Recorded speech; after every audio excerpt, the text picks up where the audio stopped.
and shake. Watch me rockin' if I can't stop. If I should fall, just go ahead. Go and catch me, baby.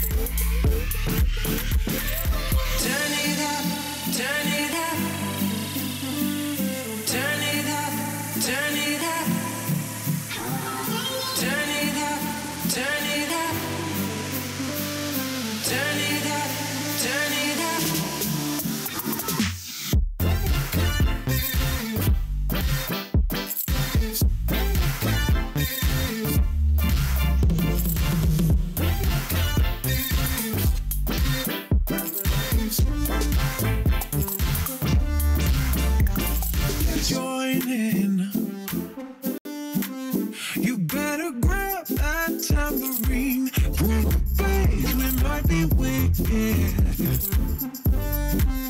We may be forced to cause a scene. Make some trouble, baby.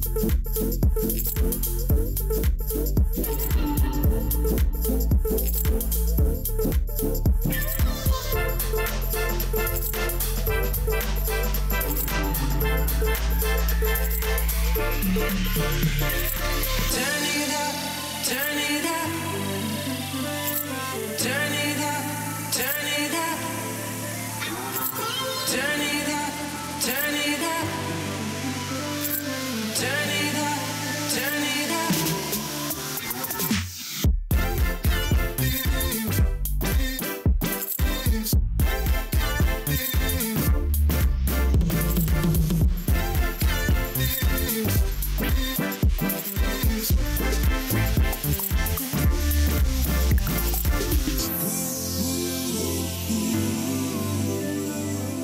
Ooh.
Welcome back to the SMITE Minor League here. It's Friday. We've just had the patch notes. Me and Agro have gone through all those, but now it's time to get back to some minor league action. North America is where we are today. That's right, and we're going to see Team VOLTIC up against Space Station Gold. VOLTIC sitting at second place right now, looking pretty good overall. Did drop their set against Very Nice to Me in that big matchup we were kind of waiting for. How well can they bounce back now against Space Station Gold? As Ryan said, that's the matchup we're going to see, but this is how the schedule has looked this week. Obviously, there's a couple of games that get played offline at the start of the week.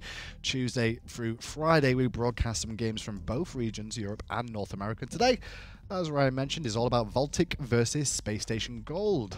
Space Station Gold did get 2-0'd earlier this week up against Team Cryptic. I already mentioned Very Nice to Me beating VOLTIC, but that was a 2-1. Yeah. And Very Nice to Me has looked nearly dominant every time we've seen them so far on stream. So the fact that VOLTIC is able to hang with them, get at least one victory in that set, and that's their only set loss of the split so far, means that VOLTIC is clearly a strong contender. And this could put VOLTIC more comfortable in that second position if they can find the win here. But Space Station Gold, they need the wins too, otherwise they're going to slip down to the bottom half of the standings, joining Anxiety Onset and Pablo at 1 and 4. Yeah, this would be a solidifying win for sure for Team VOLTIC. Sitting at 4-1, now you're pretty far ahead of Team Cryptic. Not sure when they are going to end up playing each other once more, but everyone just kind of looking up right now at Very Nice to Me. You don't want to drop this game and have 2 games to beat Very Nice to Me and actually just catch up to them in general. You want to stay within striking distance if you're VOLTIC. Let's get into picks and bans then and see if Space Station Gold can make something happen here today.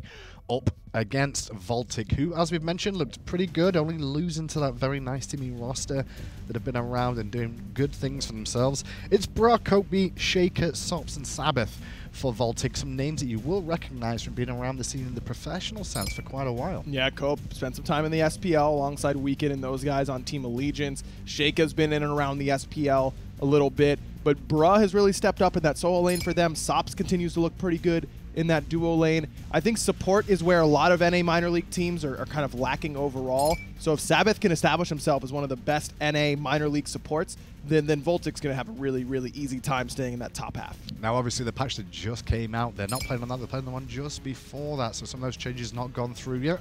Guan Yu, that's why we'll see some bans towards him alongside Soth, Raven, and Achilles, of course. So Athena gets through. I was going to say, Athena or Terra look both pretty appetizing now if you're on Team VOLTIC, and I think this is the right selection. Athena has been just a little bit more impactful in the games where she's been picked. Terra's kind of fallen off a little bit. People are realizing that anti-heal really does shut down a lot of what Earth and Fury brings to a team fight. It's still a pretty long cooldown. It's not global. I think that's a reason. It's not global, and I mean, it's a big area. Don't get me wrong. It's a great ultimate, but Athena is a global and still has the taunt to set up for your team. And it's flexible right now. You can play her in the solo lane, you can play her in support, you can play her in jungle.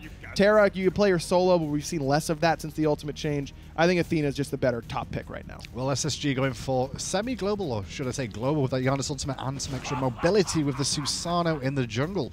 Susano has risen back up through the ranks to one of the top picks in the jungle now.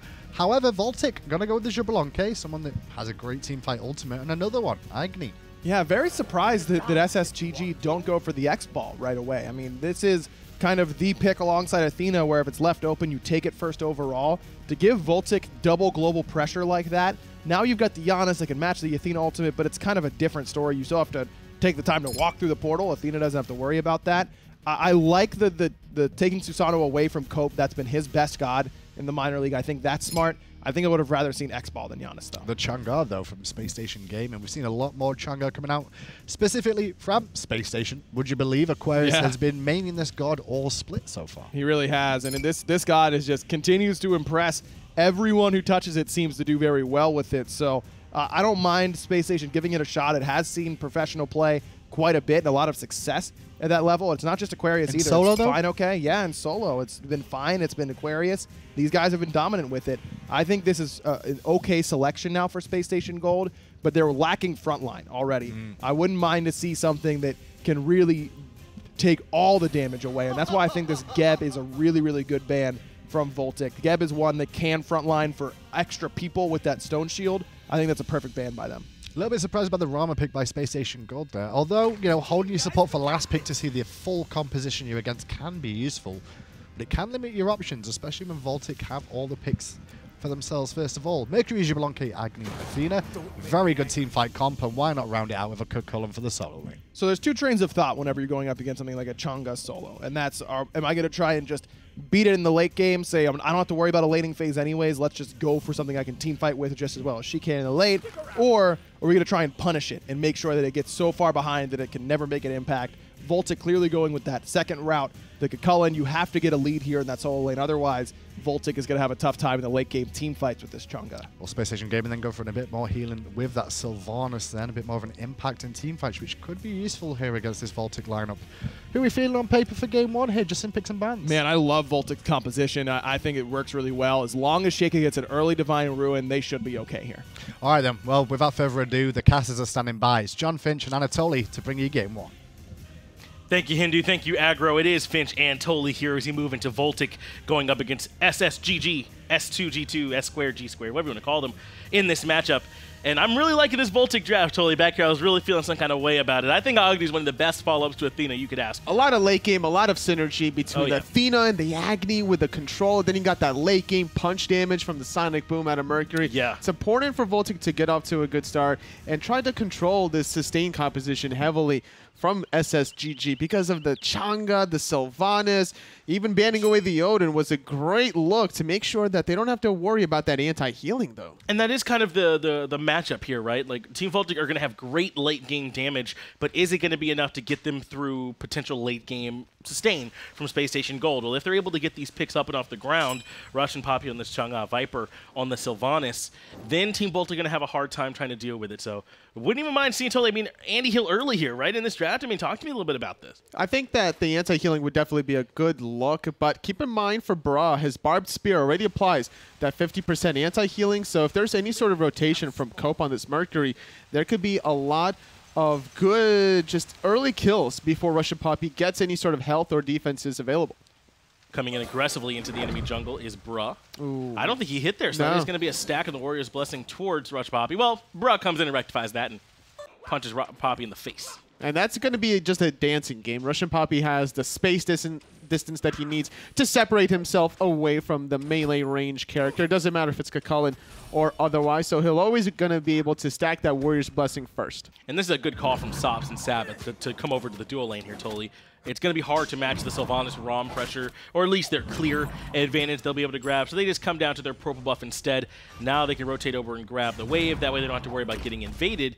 And it looks like actually Iceman and Viper are coming right over to the red buff to start, so this won't be going over to Y-Try and Grave. The dual lane's going to be grabbing this farm. It's not too bad to give it to the ROM. If you use all 5 Astral Arrows to clear the wave anyway, you want to try to control the lane as quickly as possible, prevent Sabbath from making these early rotations with the taunts, so that way he sits in the dual lane and make sure that he absorbs more farm from Sops to not allow this Xbalanque to come online a little quicker. That does mean, though, that we got to keep a little closer eye on Sheikah up against Y-Try in the mid lane, because Sheikah did grab the order side red buff this time, so he'll have a little bit more damage and even a little bit of farm that Y-Try might not have gotten that he can try and bring towards this middle lane. Now, it is difficult to punish a Giannis, very mobile and very slippery, but Sheikah will have a little bit of extra clear here to help out. And Y-Try doesn't need the red buff if Grave is going to assist clearing the wave anyway, so there's more boxing potential in the dual lane as a result, where Iceman should be able to make a lot of offensive plays, where Sops is going to be more reactionary.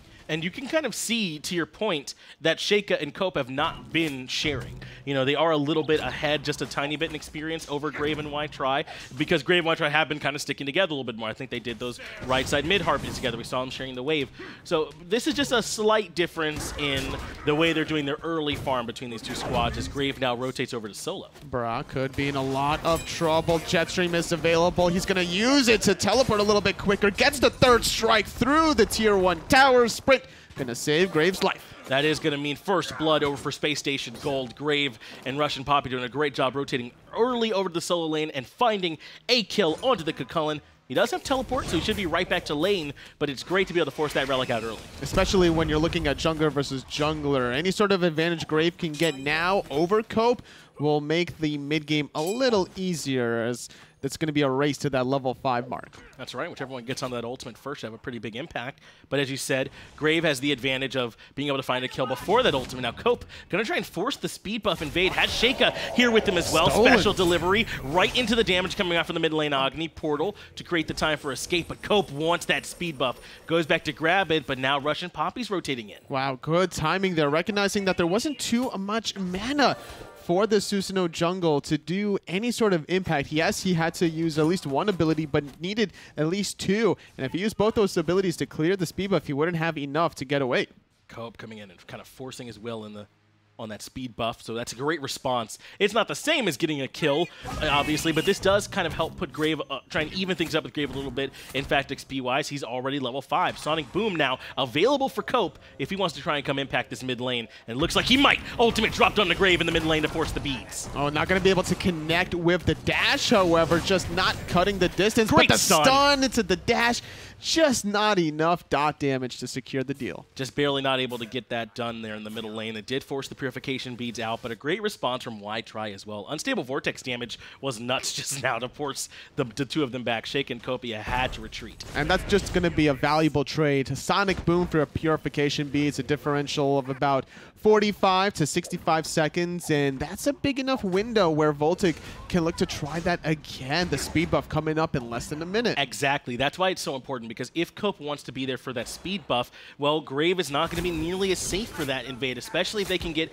Bra to rotate over, if Sheikah might be able to make it over with some bombs and land a little bit of control. This is going to make that a window if Cope wants to seize it. And look at the timing of the mid lane. They're going to be able to clear the wave and then make their presence on that speed buff. So Space Station Gold have to make a decision. Do they defend their speed or do they go for this mid wave? But Cope can actually take their time and secure their own back camps and speed buff, realizing that full health, full mana Susanoo with Typhoon, not really worth fighting into when you're still waiting on your own Sonic Boom. And Cope, and this is fine. If, you know, we talked about how the opportunity was there, and that's really what you want. You want to give yourself the option. If we want to go look for that speed buff invade, we've got the opportunity to do it, but instead, just going to confirm their own buffs.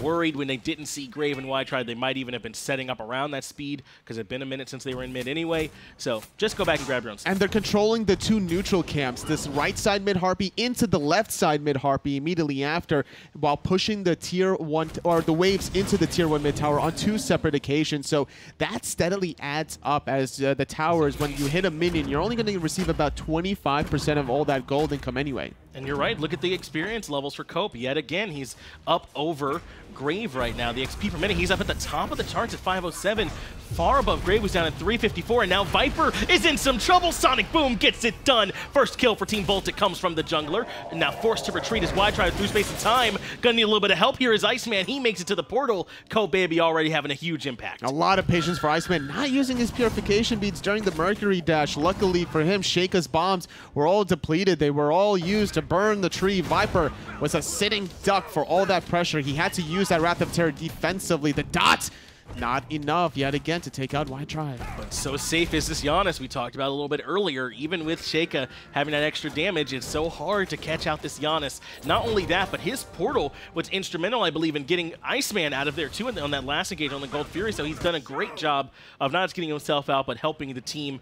Just not quite enough to be able to save the tree, though. So Giannis did end up taking that spill. Still controlling these mid-neutral objectives. Cope now 2 levels ahead of his opposition. Absolutely. 8 versus 6. Viper caught in a bad spot. Nowhere for him to go. Special delivery, the Agni bombs raining in, but they didn't have enough bombs from Sheikah to be able to burn Viper entirely. He did go also with the tank boot options support, so sometimes we see like the movement speed or even cooldown. So Viper had a little bit of extra help.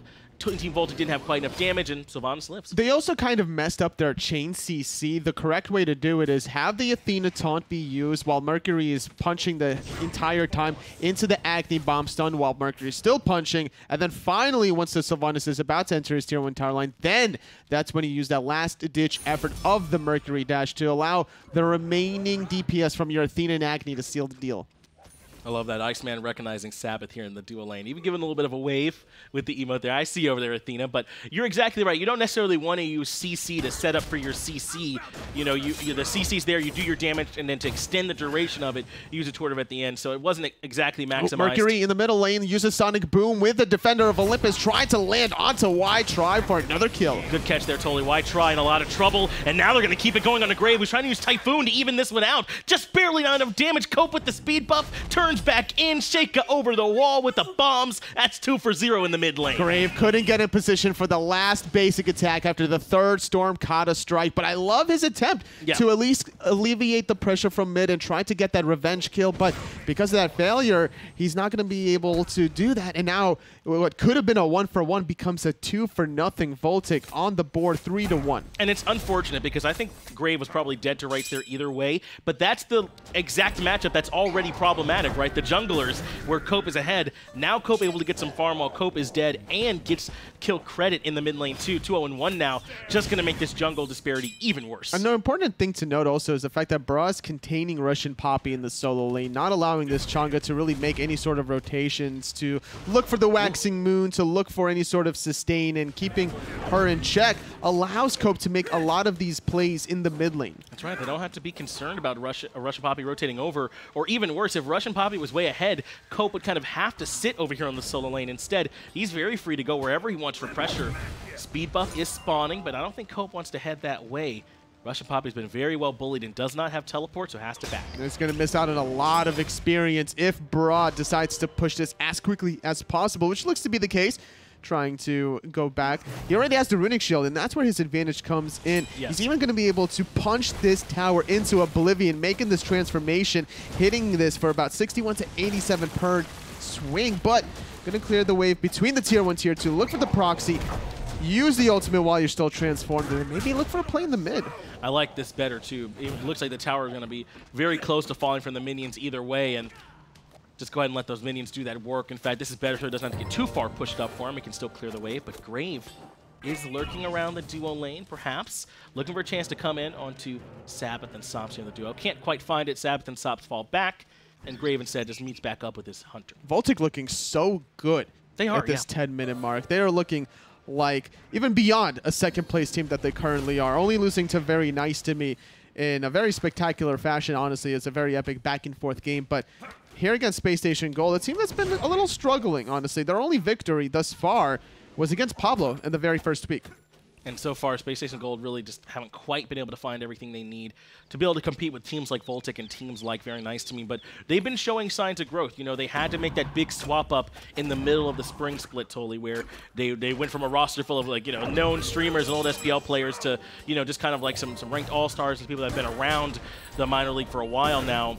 And they've got to get this synergy together. They're still grouping up together, and they've been playing with this roster for a little while.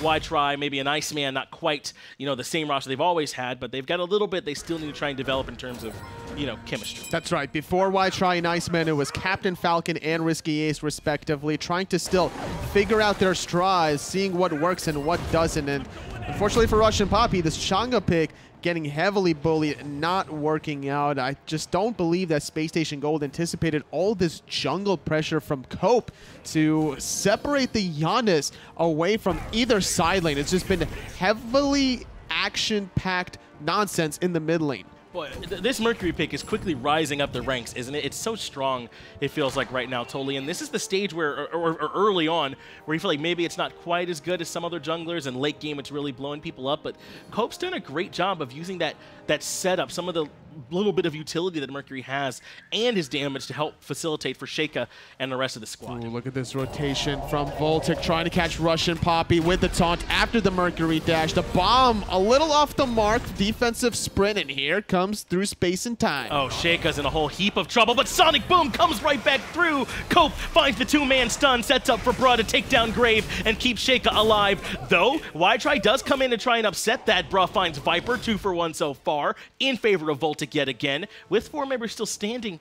They have a chance to go grab a little bit more if they want to, but what a fight. Shaker just take too much damage when it was Grave going on him. Why try with a hot cleanup bra? He was proxying between Tier 1 and Tier 2 earlier, not even a minute ago, now going between the Tier 2 and the Phoenix, really feeling himself with his 2-level advantage. And VOLTIC continuing to apply the pressure with this kind of a lead. It's not that astronomical of a goal lead, but it's just their confidence, and with the experience differential, they're about to get massive amounts of second relics before Space Station Gold. But we saw exactly what I was talking about with Mercury in that last fight, to go back to it, Toli, where Sheikah, everyone kind of looped around that XP Harpy, but Sheikah was in the back, so when everyone else retreated, he was sort of out of position. But a great job from Cope to come in with the Sonic Boom, land the 2-man stun. That's a little bit of the setup, a little bit of the utility that Mercury can provide while he's still working on getting his big-time damage. Very true, trying to make it even extended in that late game. Is this already getting the Hasten Katana, now working on the crit. Oh, it's going to be really difficult before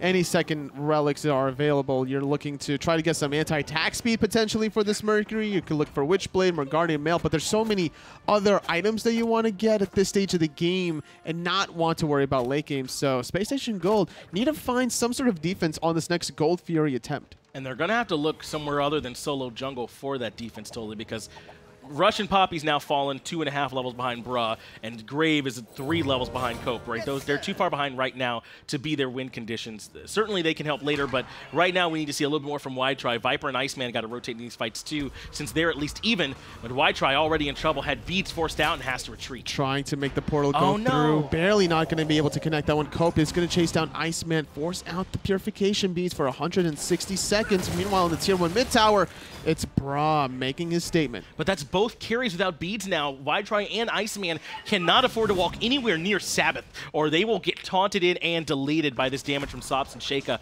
And knowing that knowledge, Team VOLTIC are going to pull the Gold Fury immediately. Bra on zoning duty. Wide-Try does come through with the through space in time, but just too late. VOLTIC secure the Gold Fury. Very clean disengage as well. Viper trying to make the catch up, but he's just too slow. He doesn't have the blink. He's only level 9. He's still chasing though, because on the backside, Poppy with a huge whiff. That just can't happen. It's just Sheikah there, a single target ult. You gotta hit him, and now Viper in trouble. He is able to retreat. The sprint comes out. Bruh jumps away. VOLTIC were looking to disengage though anyway, and Space Station Gold are the ones that tried to reinitiate and just could not find it. You're trying to anticipate the juke, and then the best juke is the non-juke. There was a very small window behind the wall, and that's what he was doing, just hugging the wall. Sometimes you juke, like, you make a quick snap judgment of a juke between left and right, and that really threw Poppy off. Bruh looking for the invade on the blue buff. Has a little bit of help here from Cope as Grave is forced to fall back. Cope kind of sticking to this Chang'e, but can't land the special delivery. That means that Chang'e is going to be able to escape. That certainly could have been a kill there. Definitely could have been, and Sops could be in a little bit of trouble. Yes, he does have a 2-level advantage, but Iceman not connecting his shots the way he's strafing backwards.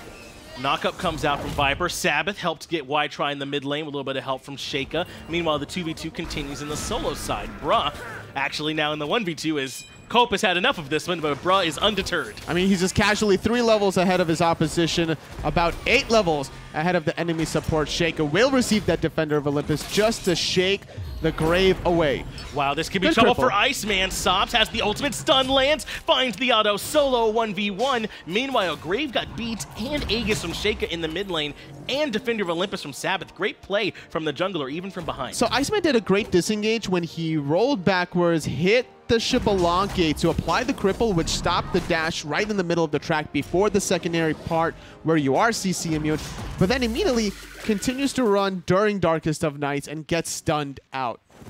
Ouch. Totally, this is 9 kills, but it's a ton of action. They are constantly fighting through space, and time is coming through to try and save Grave, and he needs it. Cope has to use Aegis to survive. Grave just barely makes it out as well. Now Viper, who just was trying to help out, takes a whole bunch of fire for the Fury coming out from Team VOLTIC. Wide-Try return to the unstable Vortex onto Sheikah, who backs off and is able to retreat after engaging yet again onto Grave in the jungle. I mean, this definitely looks like an unstable VOLTIC in all the right ways for themselves, because SSGG can't handle this kind of pressure. Cope 2-0-3, trying to stack up the rage. That's why he's being so aggressive at the enemy jungle. Wants to get those stacks and get that extra critical strike percentage. Doesn't it get, what, 40% when it's at that evolve form? It's so much, Toli, that rage is able to give you on that critical strike chance. I mean, and then when you pair that then with it looks like he is going to be working into either the Poison Star or the Wind Demon to give him some more attack speed too. I mean, he's going to be critting constantly. Sonic Boom, Special Delivery is all the setup he'll need, and Sheikah could be getting set up in the mid lane. Great taunt from Sabbath to control Viper, but Grave willing to dive underneath the tier 1. Sheikah falls in mid. Grave finds a much-needed kill onto Og. It was a 2-on-3, favoring Space Station Gold, trying to make a retaliation as Brock, collapsing onto Viper. However, they're still through space and time to save the enemy support if you want to try to look for that, but VOLTIC still grouping up on the right side of the map where the Pyromancer is respawning. Despite losing a member, they're just going to burn this. Cope does a lot of damage alongside Sops. But Space Station Gold appear to know this is happening. Through space and time comes through, clips Cope and steals the Pyromancer for Space Station Gold. Great play from Y-Try in the mid lane. And now Sops might be in trouble. Pulled right back in. Grave dashing in aggressively, tanks the tier 1 tower and finds another kill. Space Station Gold are still here to play. He had Aegis, he had beads, elected not to use either, even despite being close to the tier 1 tower, just because no one else was too close. Sabbath could have used Defender of Olympus. A little bit of lapse of judgment as VOLTIC starting to drop the ball ever so slightly with these last 2 deaths out of Sheikah and Sops. Pyromancer still not the end of the world, but this could be the confidence that Space Station Gold needs to continue catching members slipping. And now Sabbath is all alone in the mid lane. The Agni Bombs come out to give time for Sabbath to disengage, but he went right to Sheikah, so he didn't really disengage that far. Fortunately, Space Station Gold had kind of used everything already and ready for to fall back. Trying to make something happen, but could not find the enemy support. A little too tanky as opposed to the Agni and the Shibalanke that they recently found with the Pestilence completed, the Gauntlet of Thieves. You have a decent amount of health and magical/physical protection to really burst her down, even if she is immobile during the Defender of Olympus. But that's not going to deter SSGG from making these kinds of plays. They know that they have the number advantage, and they're willing to play it. And this is great recognition from Team Volt to talk about their builds for a minute. Cope and Sops both going into crit. Mercury likely is just going to be doing that anyway, but it's not like they got the Cucullin or the Achilles building Thorns and Nemean, right? That's true. It's a Chang'e in the solo lane. It's Sylvanas who has to build a little bit more utility for the squad, can't afford to be the front line tanking up all those crits. So Sops and Cope should have free reign to crit anyone they choose. It's very true here. Barely able to dash away before the Susanoo pull. Very well timed out of Cope. That's still looking to stack that rage you were asking earlier, but it will be that 40% crit that he's really looking for, even trying to work on what could either be Poison Star or Wind Demon, depending on how he wants to play. Viper gonna root out Sabbath.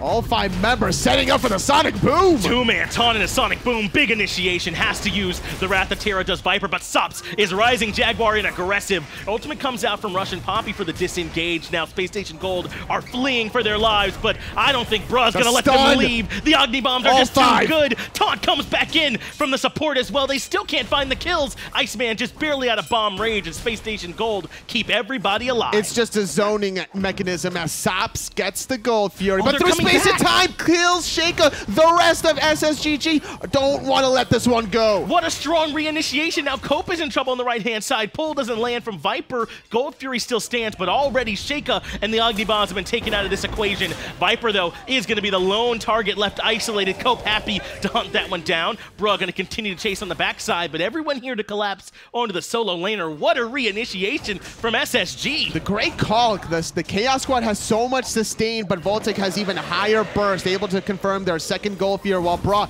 still being that annoying calling, zoning everyone away. Bra very low, needs to rely on his teammates to save him. The portal, not enough damage. Just barely, but Space Station Gold, I mean, that could have been way worse for them. They managed to at least get the return kill on the Sheikah. Gold Fury does go the way of Team VOLTIC, but I mean, through space and time, finds the shot. The rest of the whole team pours in immediately afterwards. What a play. That was just well-positioned, well-timed. VOLTIC barely able to walk away from that one with a lot of bruises and scratches. Still trying to make a play, though, is Cope. He's not deterred. after that 1-for-1. He still wants to stack up this Rage. Only got the 1 stack in the last team fight. And to be fair, he still has plenty of a lead as he catches out Grave and deletes him before he even hits the ground. No beads available for the enemy jungler. Cope Baby finds it, and now he's going to come pressure Russian Poppy. This is exactly what Mercury's like to do. Yeah, but you're not going to be able to kill him quite yet with all those physical defense. The whiff yet again. Russian Poppy is in his own head at this point. Totally, it's kind of a big ability. It is not the biggest ability in the world, but it is a lot wider than, say, a Raw Snipe, than a Thoth ultimate. But Mercury is very fast, has the Hasten Katana built. Obviously, that's just kind of what he does. So it's not the easiest target to hit with no setup, as Fire Giant goes down the way for Team VOLTIC, killing Grave and forcing out Russian Poppy. More than enough space for Team VOLTIC to come in and grab that big-time objective. And there's tons of gold still up on the map in the form of these Tier 2 towers. And for Russian Poppy, I'm not concerned that he's trying to use these ultimates defensively. Even if he doesn't connect them, it's still going to prevent the chase down from Cope Baby. He realizes just how much physical protection there is from Russian Poppy. Without any actual penetration, Cope is never going to chase down this Chang'e. It's just not happening. And the 30% cooldown reduction allows the Chang'e to be a little bit more loosey-goosey with her ultimate. That's right. Be free to fire those off Russian Poppies. He does manage to avoid getting pulled back in. Has to use the Purification Beads, actually. A big win off that taunt from Sabbath.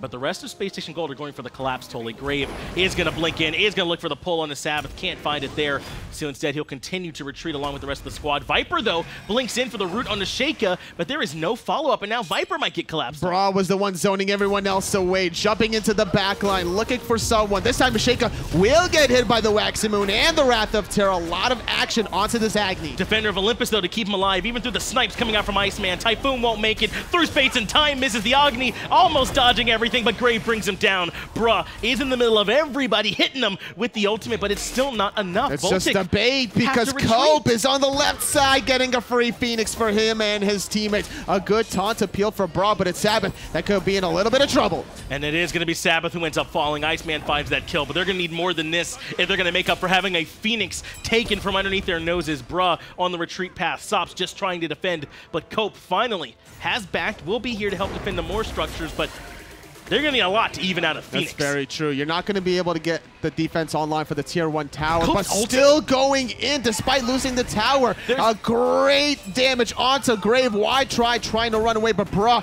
going back in the team fight. What a crit! Double kill comes out from Cope Baby, and he's not done yet. Viper makes it a triple kill. Russian Poppy has got to get out of here because the punches are just going to keep coming. Waxing Moon as the Aegis keeps him alive, but he does end up finding it. Only a triple kill, but Bra finds the 4th one for his own. They turn that into a Tier 1 tower for 4 kills and a Phoenix. Despite not having Fire Giant, SSGG were not stopping that pressure. They were relying on their double sustain of Sylvanas and Chang'e to continue the pressure. A little bit ill-advised considering how far ahead Cope was. Deathbringer completed, now working on a Bloodforge. The amount of crit that he has, no anti-crit, no more Guardian Mail. Where's the anti-attack speed? Well, who builds it? Honestly, everyone, including Y-Try, should be building some sort of physical defense. Something to try and get away from the damage from this Mercury, but when he's able to Sonic Boom into 5 people and find a triple kill for himself, it's going to be a tough game. Phoenix on the right-hand side falls along with the Tier 2 towers. Only Phoenix in mid standing, and don't forget minions are pouring into the Titan room as well. This gold lead has now ballooned up to 15,000 in favor of VOLTIC. They're going to grab Pyro for themselves as well. What a play from Cope to grab the Phoenix, to find the kills, to turn this game back around in favor of VOLTIC. And VOLTIC were also fighting 4-on-5 on the right side of the map for such a long time. They needed all that distraction to allow Cope that freedom to get that tier, or the Phoenix after the Tier 2 tower.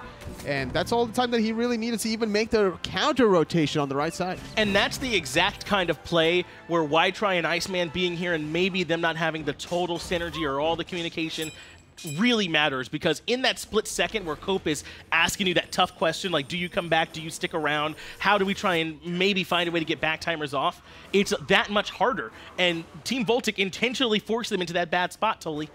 The thing was, there was a lot of missed ultimates onto Sheikah when they tried to go on him.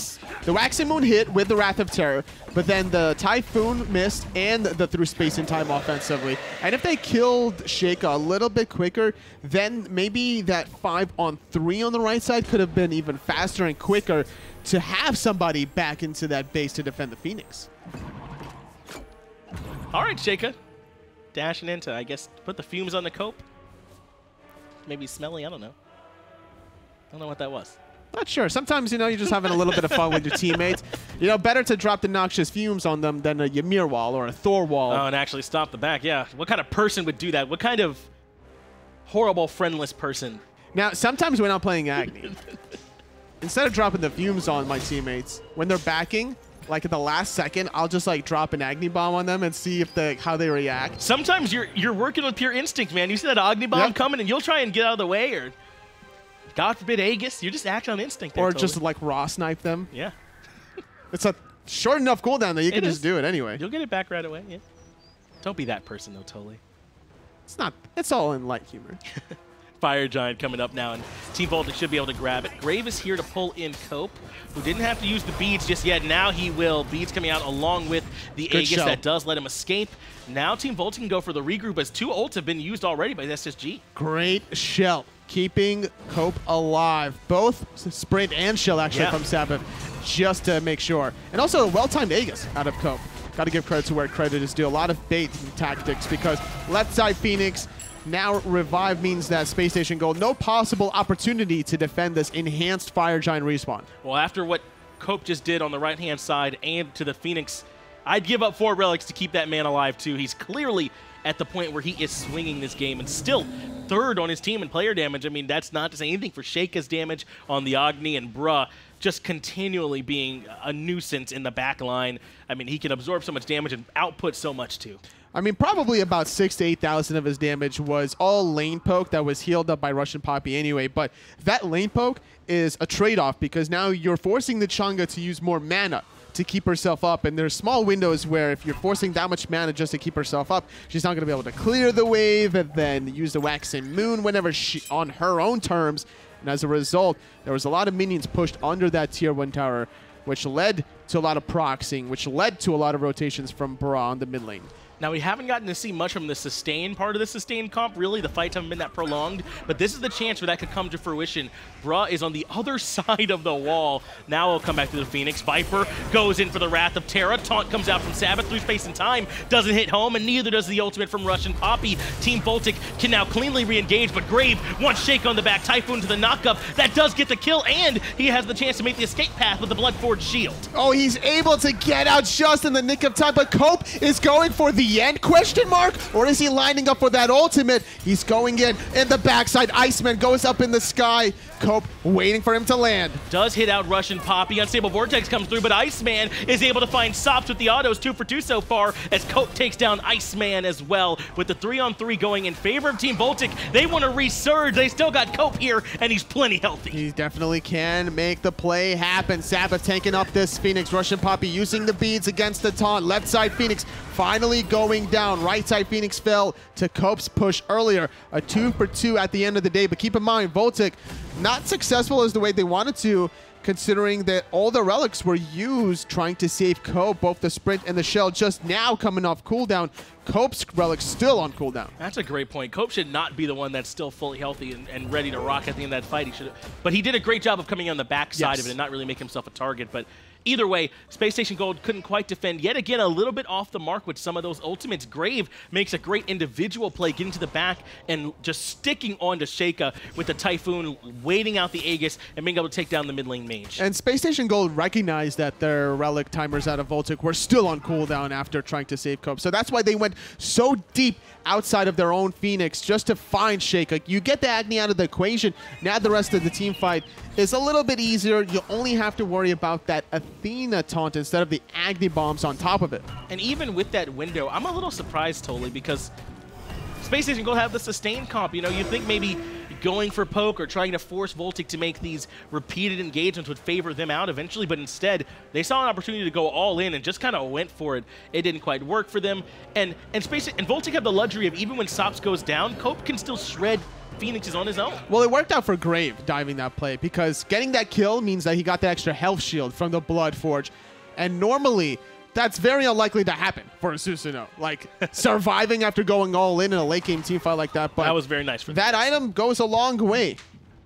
being able to get that extra shield helps out. Cope has the Sonic Boom charge, and he's knocked through and got the stun onto 2. Sheikah follows up immediately, and Russian Poppy has already been deleted. Viper in a little bit of trouble as well. Wrath of Terror won't save him. Cope finds another kill. Grave is going to try and trade out with the jungler and is able to do so successfully, but not before Mid Phoenix falls, and Bruh is able to find Iceman as well. 4v2, only Grave and Wide Try left to defend. Waves coming in on all 3 sides, and 4 members barreling down on the Titan. Dashing in, taunting Wide Try, going in a Sheikah as well. Titan almost at half health, trying to kite for a little bit. Of Sops goes in. Wide Try takes out the Agni, but this Titan is getting near to death. Yeah, that's not the right target. They need to look for Sops, who's been freely striking the Titan, and it ends up falling. Team VOLTIC take game 1. They do it in pretty commanding fashion, too, looking very, very strong. I mean, where was the anti-attack speed? Where was just the anti-crit items? You got to deal with the Mercury late game somehow, and that Mercury from Cope came online about 12 minutes before the game really ended. It was all about that split push opportunity into the counter rotation in the solo lane side that allowed VOLTIC to take the game by full grip. And it wasn't just Cope. Sops built very similarly into the attack speed crit build, and you said there wasn't, the Midgardian mails, even like the Witch Blades, Spectral Armor, anything at all to try and slow down some of the impact from some of those crits. Meanwhile, Cope and Sauce were able to routinely get to the back and deal damage. And that was just a great performance from VOLTIC. Something needs to change from Space Station Gold. Yeah, that's going to be the idea. Try and get something better going into game 2. In fact, we might have a few ideas of our own over there on the desk. Tell us a little bit about what happened. Well, it was an interesting performance all the way through there, boys. In fairness, it was controlled by VOLTIC throughout the whole game. It really was. And like I said during the picks and bans, when you go up against a Chang'e solo, you have to go one way or the other. Out team fighter in the late game or pressure her out in the early game. Bruh did a beautiful job of the latter. I mean, he was in control of that lane. It felt like from minute 1, he was consistently ahead in XP and gold, just doing so much more in the team fights. If I want to see one thing change, I don't want to see Russian Poppy on that Chang'e again. It's not even just about getting pressured out, but in the late game where he's supposed to be the one making plays, how many missed waxing moons did we see? That's I true. mean, there were a lot. It's time to switch it up in the solo lane for Space Station Gold, and I think the idea of keeping Cope off his comfort character in the Susanoo was the right call in game 1, because Cope hasn't really proven that he's got a big god pool quite yet. He's very successful in the gods that he has played, but didn't do it a whole lot otherwise. Now I'm done with that plan. Cope showed that he can pop off on this Mercury, and now you can just kind of leave that plan to the wayside and deal with everyone else. I do want to bring up the Mercury a little bit more, Aggro. We're seeing more and more Mercury coming through. It seems to be a very solid foundational pick now that seems to be consistent throughout. I think is he getting to that point where he's mainly banning these days? Yeah, I think he's really, really good. I definitely think he is one of the premier assassins in the game right now because he has just this late game potential. Like, you can just make so many plays in the late game, but his early game isn't bad. I mean, it's really his damage to gods isn't that great in the early game, but his setup potential is phenomenal for mid mages. He can clear very, very quickly. Made you look, clears early, doesn't have a long cooldown, doesn't cost a lot of mana, so he can ping pong around the map very, very easily. And then when he does get to that late game, he's nearly unstoppable. I think Mercury should be considered one of the best assassins right now. Well, VOLTIC won game 1, and some adjustments needed for Space Station Gold. Let's get into picks and bans and see if they look elsewhere outside of the Chang'e that didn't seem to work so well from the last game, or work around it a little bit better, I guess, if they're going to pick it again. Yeah, again, I think there's a difference between that didn't work out and this clearly was bad and we shouldn't do it again. I'm more on the second side. Like, it's time to move away from that. If you're Space Station Gold, go for a different strategy. It wasn't just execution in the early game. When you have to be making plays in the late, we just didn't see it from Russian Poppy. Well, Achilles and Guan Yu banned out alongside Raven again, so a very similar sort of situation as game 1. But it was a tough ban for Space Station last time around, but this time it'll be an Athena. Smart. This is much, much better. I really don't think Thoth is the end-all, be-all in the mid lane. I don't know that I'd be banning Thoth in the second pick spot. Maybe in first pick as a throwaway ban, it's fine, but I think Athena is so much more impactful most of the time. This is a better ban. First pick Cerberus this time round. He was banned in the counterban phase in game 1. Got that deep down, but with the adjustments, it's going to be Cerberus and Space Station Gold who, well, they banned the Tough originally. They're going to take it for themselves. Clearly value it pretty highly on their side, so we'll have to see how well Wide Try can utilize it in the mid lane. And this is a much better change of pace to go for the Xbalanque. Last time, Space Station gave this up. They take it for themselves this time around, and they ban that Athena. Now both of those global pressure gods that VOLTIC had are either banned or on Space Station Gold. This is already going much better. And when you think about Final Judgment and, of course, Dark is the Knights combining together, Xbalanque makes it dark, and then Tough shoots you from out of nowhere. It's a nice little team fight situation there. Talking about team fights, Terra locked in this time round, and the Susano for VOLTIC, so Cope will get his Susano. Yeah, this is fine still from VOLTIC. I think their first 3 picks are very, very solid. I've got no problem with them there. They've got early pressure from the Terra and Lane who can help out a little bit. Susano doesn't bring a lot of early pressure. His camp clear speed is very, very low among assassins, so I am a little bit worried about Cope's level of farm through the early game. But already, their team fight in the mid to late game is just phenomenal between these 3 gods. We're into the ban phase once again. It's Artemis and Geb taken away. Space Station Gaming focus on some Hunters as they have the Xbalanque themselves. And they'll actually take away the Ra from the mid lane too, so a little less sustain available for VOLTIC to go with that Terra. It is really, really nice when you can pick a mid laner who can easily itemize into a Rod of Asclepius alongside Terra to boost that healing from the Monolith, to boost the healing from Earth and Fury. It makes it that much more impactful, so taking away the main healer in the mid lane right now, I think makes a lot of sense to make sure that isn't as easy. What's with the Fenrir ban? Why Fenrir? I think that's just a comfort pick for Grave. Okay. Just one that also can make life difficult for Susano. Jetstream will break Brutalize, but Stormcutter will not. He has a very low HP pool. Grave can play aggressive with the Fenrir, try and punish him early. Not something we see all the time, but something that could have worked here. And knowing Grave's God pool, it's the right kind of man. Medusa. Now, obviously, the patch we're on live isn't out just yet, so that extra Viper shot won't be there. But she's still a pretty solid god overall against the Xbalanque too. How's that matchup play out? It's not a lot of clear for either side in the early stages, but once you hit post level 6 or level 7 as Medusa, you're clearing very, very quickly. If you can use that ultimate in team fights, that's where it's going to really shift the power to her side. I think Medusa's undervalued as is. Once she gets that extra Viper shot, I kind of expect to see quite a bit of her. I think Space Station Gold's composition here looks a little bit stronger than game 1, that's for sure. But VOLTIC, very mobile, very aggressive on their team too. Yeah, I think that if Space Station get off to an early lead, give the Thoth a lead in the mid lane, and then have Mercury and Thoth just rotate around the map and cause havoc, then it's going to be difficult for VOLTIC to hang with them. But if this game goes, 40-something minutes, Space Station will likely have some trouble. Who do you reckon is going to have this one? I think that VOLTIC looked like the stronger team in game 1. I'm going to stick with them in game 2. Okay, well, let's find out if it gets to a game 3 or not. Will VOLTIC close this out? The casters, take it away. We certainly will, Graham. Thank you for giving it over to us. Finch and Totally here in the high-stakes intro to the high-stakes game 2 with the skill shot card. We're ready. We're ready. We're ready for all the skill shots that are about to come out That's right. on full display today. Just looking over some of my notes here. There's a lot of detail. Right, can I see those notes? No, these are my notes. Can I? What are you doing? Can I take a look at these notes? What are you doing? You're blowing up my spot. All right. Anyway, this is my card I'm using. I'm very excited about these cards, Totally. They're so cool, man. Skill shot. All right, let's go into the game. Game 2 here between these two squads. Going to be Space Station Gold going against VOLTIC. VOLTIC looked great there in game 1, totally. And this time, Cope is on another jungler that can have a pretty good amount of pressure here on that Susano. Susano has been working out a little bit here, a little bit there for Grave, and Cope is very favoring of this gun as well. Whether or not he gets the Mercury is not a concern for him. He actually took the Susano while Mercury was still available. Despite having such a great game 1 performance, shows the flexibility that Cope is willing to do for the greater good of his teammates. It was Cerberus and Terra before him, and this is looking like a more control-oriented composition to allow Sops and Sheikah more freedom. It really is, and Sheikah did a great job on the Agni last game. Giannis should give him plenty of options in the mid lane this time too. Still has great damage opportunity. Not so much about long-range control as like setting up for the team with those portals. Honestly, I'm starting to think Through Space and Time is more about getting a bunch of good pass for your team than even damage at this point. I mean, Sheikah, we'll see just how well he's going to be able to do it because he played the Agni lights out. I agree. It's more reliable to get the portals out for, engaging or disengaging.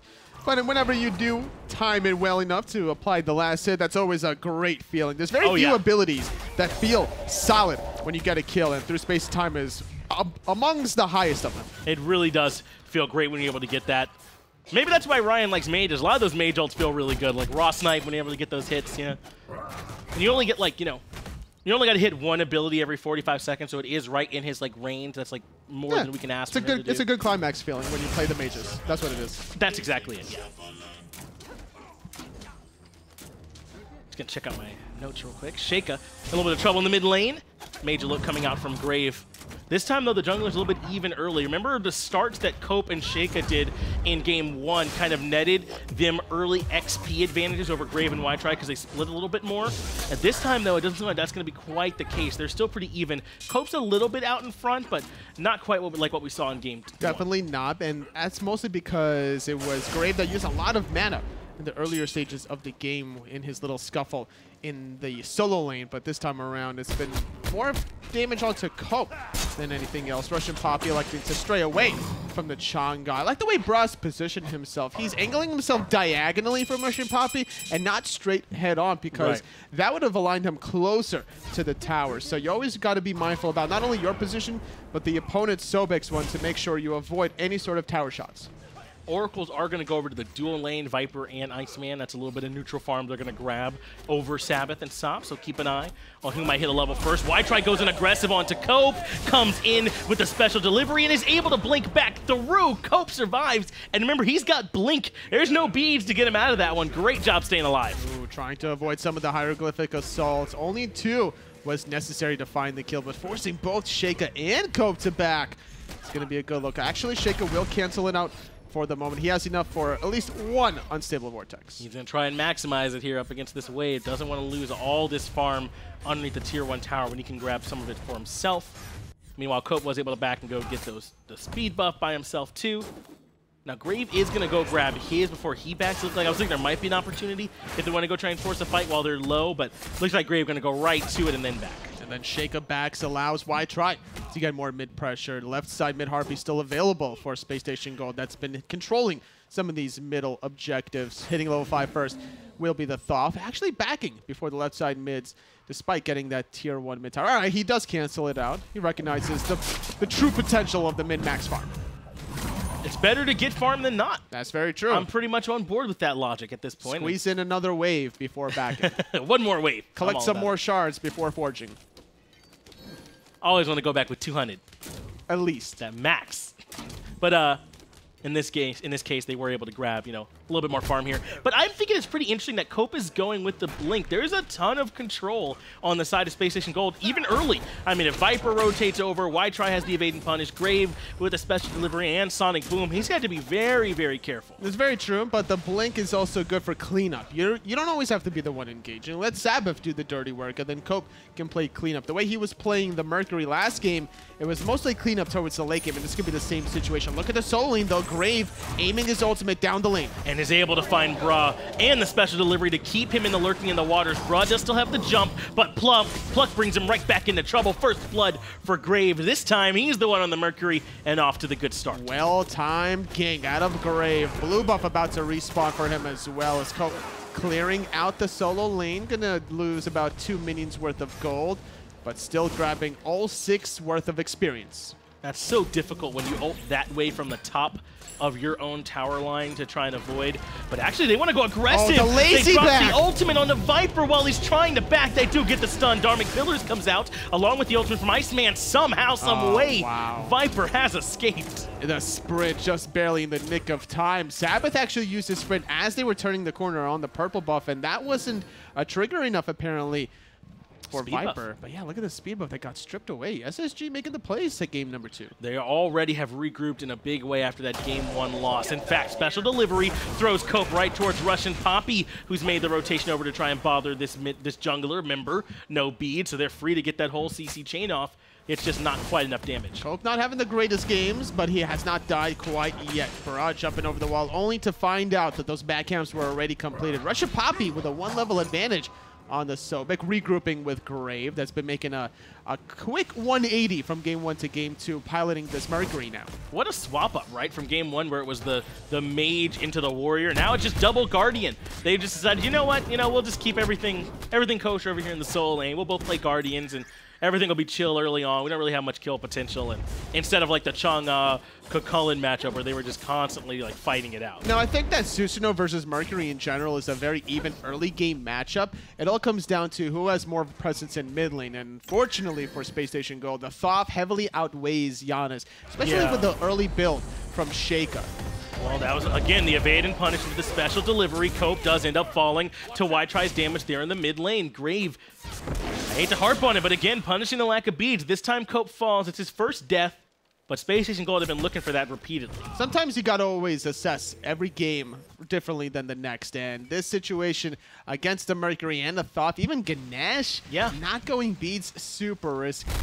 It is, and as you said, his idea was likely not to be the one that's the focus of the fight, very clearly, since he's not going to have a very good tool to survive it, but instead to try and catch up with low-health targets or try and isolate someone in the jungle with the blink, but it has not been the case. Space Station Gold have been the ones with their foot on the gas the entire game so far. But they're just looking for power spikes from VOLTIC. Just now completing the Soul Reaver Sheikah. He's going to have a lot more damage to his name. Still needs more mobility once he finishes off. Probably going to be that Shoes of Magi for the extra penetration, and depending on what kind of cooldown items he wants to get later down the road. And you're looking for the Gauntlet of Thebes from Sabbath that just hasn't even been started yet, where Viper is at least getting the tier 1 version of it.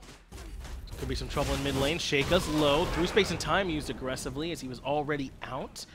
Had to fall back. Didn't have to use beads or anything else like that, but Sheikah not able to find the damage and is going to have to retreat back to base to give Y-Try some time here in the mid lane alone. And last time it was Sheikah that got, a little bit of an experience advantage over Y-Try, to be honest, but this time around, this Thoth creating a little bit too much havoc as Cope can't make any sort of offensive plays.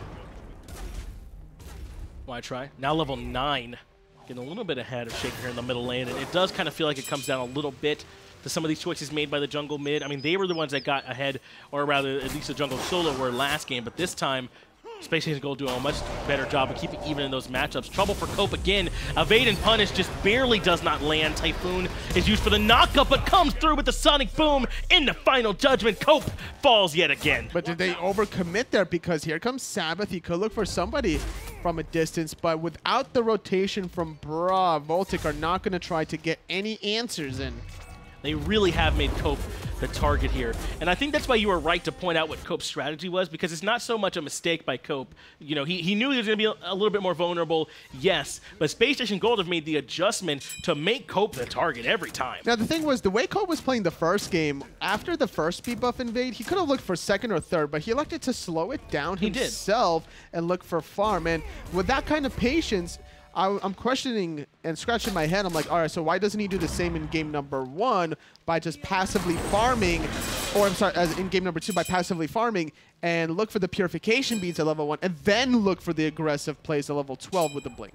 Well, now it's Space Station Gold looking aggressive for the buff invade. They're here for the red buff spawn. Viper comes aggressively into the red buff pit. Unstable Vortex should be able to drop it. Earth and Fury comes out from Sabbath. The stun lands on the Viper and forces beads from Y-Try. Sheikah deletes Viper with the Soul Reaver proc and is able to grab the first kill for VOLTIC. Great defense, securing the red and securing the support's life, putting VOLTIC finally on the board. Not able to strip away the big one. Cope trying to get level 9 will finally do so, and still feeling frisky was Russian Poppy, 10-10 between the two Guardians, but Void Zone completed first from Bra allows him to win these boxing skirmishes. That was really important from Team VOLTIC there. I mean, because that was Space Station Gold doing the stuff after the stuff in the broader sense, right? Like, we build ourselves a small lead, so now we're going to start trying to look for invades and trying to keep that lead going. That time, though, VOLTIC put on the brakes and send them packing as Bra tries to come look for the blue buff invade. Great timing. Paralyzing Spit after lurking in the water emerges from the ground, but still able to walk away for the moment. These two Guardians is just like sumo wrestlers trying to get each other away from the ring, not able to really do it and having to constantly reset. And as you said, the slight advantage for Bra after already having finished off that Void Stone as they continue to trade. Darkest Night comes out from Iceman because Y-Try wants Cope yet again. Grave pairing up with the mid laner to get a great kill onto Cope in the jungle. 0-3-1. It's been a slow start for him this game. It's just a lot of pressure that he can't handle because of no purification beads, and recognizing this is Space Station Gold and with a 5-on-4 advantage, trying to collapse onto Sheikah or maybe at least force out a defensive ultimate, maybe a portal through the wall, but instead absorbing too much damage. Grave does able to find that last hit onto Sheikah. A great burst there from Y-Try, and Viper tanks the tower just a little bit, and now Space Station Gold find another kill in the mid lane. This is the first one onto Sheikah, who takes a spill will be out for another 15 seconds. Savage just took a little too long to make his presence felt in that mid lane. If that Earth and Fury came out maybe a second earlier, or just seeing the Terra body in the middle lane, well, maybe stop Grave from looking for the wraparound. Grave was kind of just standing right next to Sabbath for like a second or two there, just because of how little impact Sabbath was having. They really wanted to force that fight, and it works out for them. 2-level lead in the mid lane and in the jungle now for Grave and Try.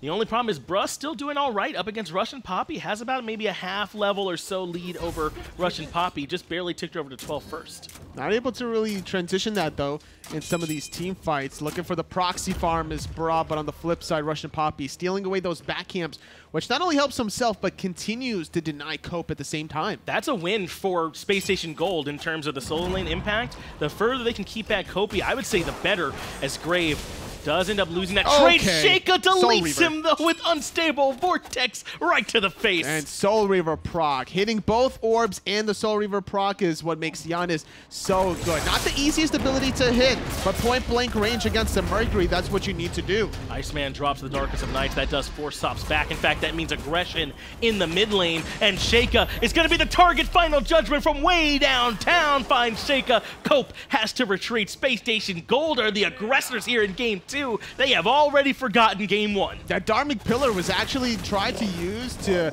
kill Sheikah in case he went through the portal, and it almost kills Cope because he walks back into it. Tier 1 mid tower from VOLTIC does take a spill in Space Station Gold, building off of about a 3,000 gold lead 13 minutes in. What a great bounce back, because that Game 1 was kind of Team VOLTIC's all game long. But I think Space Station recognized that it was just the early pressure. It's not as if they were tremendously outclassed as a team, but Cope and Bruh were able to get up to such good early starts they couldn't fight back in. Now in much more competitive matchups, Sobek into Cerberus and Mercury into Susano the other way, Space Station Gold are looking that much better. Oh, Sops could be in a little bit of trouble. Viper wrapping around, but not able to really keep up with the movement speed from this Medusa. Try doing a good job with his shots from the Hieroglyphic Assault, really relying on some of his frontliners to engage first and give him so much damage. Now, he's not higher than the Sobek in the solo lane, but for a mid-mage to be this high, close enough, shows that there's been a lot of action from the Chaos squad. And they're not done yet. Viper and Grave both positioning very aggressively. And Sabbath could be the target. Looks like they don't want him. Instead, they want to come look for the speed buff invade. Cope does show up, but not in time to defend. Sabbath caught in the special delivery. Tries there for more damage. Sonic Boom doesn't land, but it repositions. Typhoon is great to knock him up. And Major Look just not enough damage to get the kill. Now Sheikah's here with a through space and time. Bruh in the thick of things, trying to disengage. Gonna take that portal just in the nick of time, but not able to save their own speed buff, so it will still be a win for the Chaos side. That's fair. Space Station Gold still get the invade to be successful, but they almost had a couple kills, and Team VOLTIC just barely make it out with great ultimate positioning from Sheikah and a great job peeling for Sabbath so that he could escape as well. He was the initial target after the speed buff. Team VOLTIC now has to come defend this Gold Fury. Space Station Gold have already pulled it. And it's going to be free. No one from VOLTIC even able to make the impact. And a lot of these team fights have favored Space Station Gold because of the global presence from Iceman, the Darkest of Night, making it more confusing to see where exactly this Mercury is coming from, or once he does land into the backline, where he will continue the onslaught. And it looks like Team VOLTIC are going to respond to that Gold Fury pull, Totally, by grabbing this Pyromancer for themselves. Space Station Gold aren't around, so they are going to at least mitigate that loss some. But I mean, if we take a look at these gold charts right now, as well as experience charts, 3,500 for Space Station Gold, 3,700 experience as well. They have started to build a decent lead for themselves 15 minutes into this match. Team VOLTIC only mitigating it a little bit. Yeah, it seems that Space Station Gold doing their homework. They realized game number 1, the issue was the Xbalanque-Mercury combination, and they take that for themselves, making great use of it thus far as we approach the 16-minute mark. The question is how they prevent VOLTIC from getting back into this game realistically, because Sops is currently still tied with Iceman, so he can look for a lot of plays. He's going for an early game build with the Aussie trying to get more penetration, attack speed, lifesteal, so the Mercury is going to be more trickier to commit onto the Medusa. looks like they aren't afraid to commit onto Bra, who actually drops down Stygian Torment. Grave has Sonic Boom charged up. Typhoon coming out as well. Final Judgment has already been launched. Bra still alive, but finally Russian Poppy gets the last hit necessary. Through space and time, comes through and chunks just about everybody. Sabbath incredibly low too, but why try? Finds another kill. Russian Poppy with a double kill. Sops comes in to take down Grave, but it's been 3 for 1 in favor of Space Station. Doing a lot of damage, but he's in a lot of trouble. The Beat's too late. Just in the nick of time. It doesn't prevent the tail whip, but it prevents the pluck. Not enough damage in between those two abilities. And Cope had such a great pull there, but didn't have his Storm Cloud available. Didn't have Sops there either.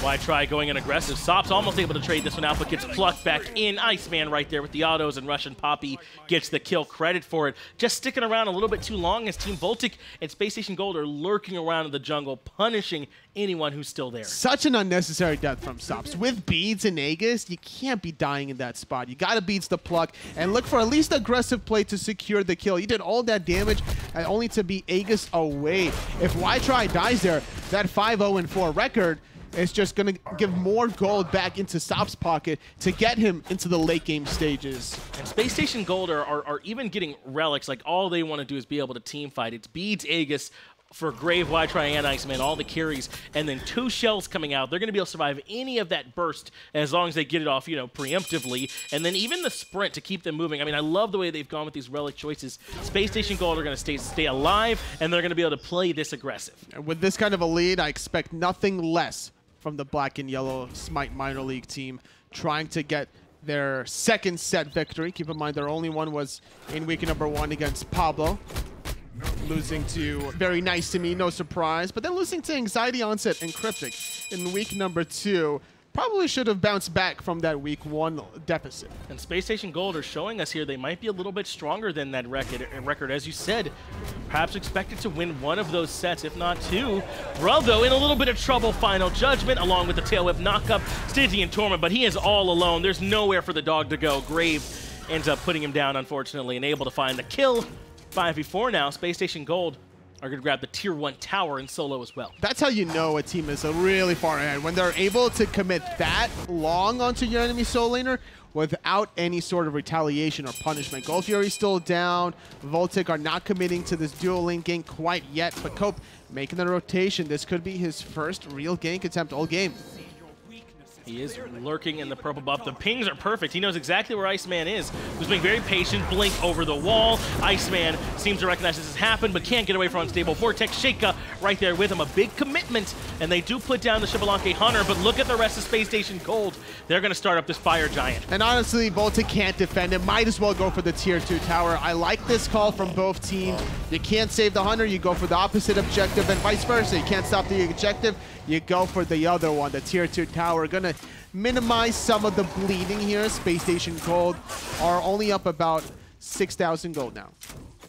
A little bit less. Good job there from Team VOLTIC to at least get something on the back of that, but then that's the question, totally. Are they all inning over there onto Iceman because they can't defend, or are Space Station Gold grabbing Fire Giant because they've all inned now onto the duo side of the map? They do grab the Tier 1 and the Tier 2 and the kill, but unfortunately, they end up losing Fire Giant. Now Space Station have a chance. It's the first one that you mentioned. It's all about trying to isolate someone from Space Station Gold. VOLTIC's game plan needs to be more consistent in that regard. And with that pick, it allowed 2 Tier 2 or Tier 1 in and Tier 2 tower in the dual lane. I don't expect that to be a reoccurring theme allowed by Space Station Gold. Now that they have the Fire Giant, they're probably going to be looking to group on up, utilize some of their long-range setup between the Thoth, between the Mercury, Sonic Boom, and then the Darkest of Nights that just make it so difficult for VOLTIC to respond to. It's so disruptive in these team fights, and it's all been to the credit of Space Station Gold as they grab the Gold Fury to add to their coffers. Now, Pyromancer being looked at by Team VOLTIC, but that means Space Station can pretty freely start pushing down Duo. In fact, they've even got Grave looking towards this mid lane. He doesn't have a minion wave with him, so he's kind of just looking around, but he's certainly lurking. It's a level 18 Mercury. Cope barely able to get that one for himself, forcing the beads.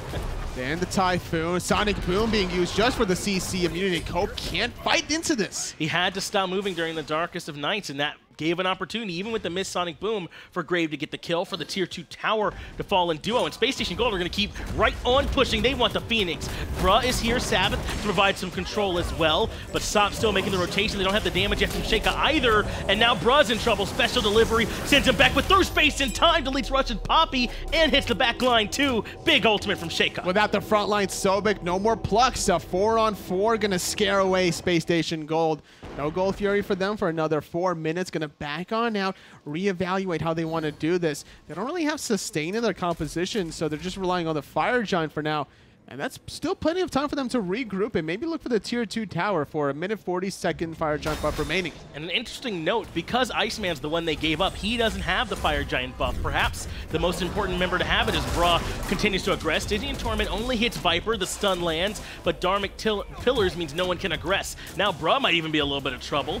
Can't land the root from Sabbath, and the rest of Space Station Gold can disengage. Oh, there it goes. Bruh going into the back line, trying to slow down wide try. Aegis being used because Cope is in the back line. Storm Kata being used defensively. Final Judgment only clipping Sabbath, not really a squishy target by any rights. And VOLTIC, not only do they stop that Phoenix Siege, but they're the ones on the aggressive now. They really are trying to catch Space Station Gold on their back foot right now, really fighting into the jungle and committing quite a bit. They couldn't find it, though. Viper did a great job with the Dharmic Pillar, positioning wide try, stayed safe.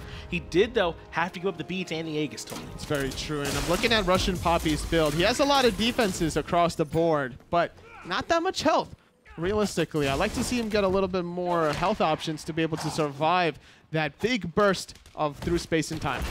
Where do you want to see him go? Like a Stone of Gaia? I mean, he can get maybe even like Gem of Iso for more slows. I don't know. I mean, where do you want to see him go with more health? That would be a little bit too spicy. Too to spicy? Go for Gem of Isolation on a Sobek solo lane. Oh, going into the backline, that was great. Look at that crit, though. Jeez Louise, Shaco, we hardly knew ye. Colt Baby is the one that's in trouble. Double kill for Grave on the Mercury. He's finding plenty of kills of his own. Tier 2 tower in mid lane comes down. Space Station Gold and the 5v3 want mid Phoenix as well. Finch, I think we might have a game 3 on our hands. It's 5-on-3. Space Station Gold not bold enough to go for their Titan win quite yet, but if they can find another pick, they might. Sops gets caught and deleted. Beads and Aegis still available. Finally uses the Aegis, but it's just too late. 5 against 2. Only Bruh and Sabbath, they don't have the damage to try and defend Space Station Gold, are going to shred the Phoenix on the left-hand side, and I think they really are ready to move right into the Titan room. Totally, you've called it. Space Station Gold look ready to try and take game 2. It's a 5-on-2. It's up to Bruh and Sabbath to hold on to their Titan for dear life, but it's just too squishy. We are going to a game 3 here. Space Station Gold bounced back in a big way. And I don't know, Totally, you might just have to ban this Mercury, because whoever gets it seems to just pop off. Between these two, yes. Between yeah. Grave and Cope Baby, they both like the Susanoo, they both like the Mercury. I'll be interested to see what they play if both of them were removed. That's right. I'm seeing exactly where they go, because they've been defaulting to the Susanoo with a lot of really good junglers still available, and the Susanoo just has not worked yet. So I'd be very surprised if we see it here in this game 3. Sustain wasn't what worked. It's this pressure early that's been the big deal. And the thing was, VOLTIC's composition made a lot of sense. They had the Terra, they had the Cerberus, they also had Susanoo for a lot of control in the team fights to allow this Medusa, Giannis, the freedom in the backline, but Space Station Gold didn't want it to get in that position in the mid game. They were the ones aggressing early. They did not let that come online in the earliest. And Totally, I think if Cope has beads instead of Blink, we're still in this game talking about something different. Yeah, I mean, that's a big he deal. got punished super early, but we'll let the desk go ahead and break down all the nitty-gritty for you. Let's get the thoughts there from Hindu and Aggro. Yep. As well, there we go. A very good game there for Space Station Gold. Russian Poppy looks completely different game 1 to game 2. So much better, man. So much better, and that's the kind of style that he often likes to play. That Guardian, that Disruptor, and I think it just fit his play style so much more, and the play style of Space Station Gold. And you heard Finch say it. The fact that Cope goes blank at level 1 and not beads, he died what 3-4 times easily before level 12. He really struggled in that game, and the Susanoo has been the priority pick so far. It's been the first jungler off the board in each of these 2 drafts. Mercury's got to be the first one off the board here, right? I mean, it has been dominant. We mentioned Mercury in game 1, maybe Ryzen, and then game 2 he goes off again. Is this a Mercury advantage? Who's going to pick Mercury game 3? Feels like it. I don't know that I kind of want to be second pick now if I'm VOLTIC, because I doubt that Space Station will first pick Mercury, but I'm cool with picking it alongside something else in that first opportunity that we get. So I wouldn't mind going to second pick now if I'm Team VOLTIC. Interesting set then between the two, and there's a little look back at some of those plays from Grave in the jungle. managing to get that early game going. This is 20 minutes in, and there was a pretty substantial lead so far. It's a 6,000 lead at this point, and Grave really putting the beat down on it, level 19. Yeah, he had a great game. Y-Try as well on the Thoth got to be a big benefactor of Graves' lead, and that's exactly what I said during picks and bans, right? If you can get pressure with that Mercury and kind of give it to the Thoth as well and end up getting Mercury and Thoth ahead, it is incredibly difficult to come from behind and win those sorts of games. So was Thoth a real issue there? Was it more than Mercury? I think it's more the Mercury. We I saw think it's bans on the Thoth, didn't we? Yeah, I think that Thoth was obviously a problem, but I think that without the Mercury enabling it, it probably isn't quite as bad on the side of Space Station Gold. If I'm VOLTIC, I'd probably bait Space Station into picking that Thoth first overall, get Merc Athena on the backside. Or if they go for the Athena or something like that, take Thoth and Mercury yourself. I think that could be really good picks and bans. Well, let's find out. Picks and bans are ready, and we'll see if the adjustments can be made then by VOLTIC, who are trying to stay up in contention at the top, up against Very Nice to Me. Space Station Gold, though, that was a big win for them. It was. Finding that game against VOLTIC here, because it kind of slows down VOLTIC's pace and shows that Space Station isn't part of the bottom two of the SML in North America. Ooh, an X-Ball ban right off the bat. So that has been prioritized pretty heavily in the top 3 of both of these drafts, but not banned away at all. So I wonder if VOLTIC's going to go for the Achilles, because that's been the guy that they've banned right off the bat both times. So they go X-Ball Thoth. Space Station here could just throw away a ban and just ban something that no one really cares about and then get 2 out of the 3 top-tier gods.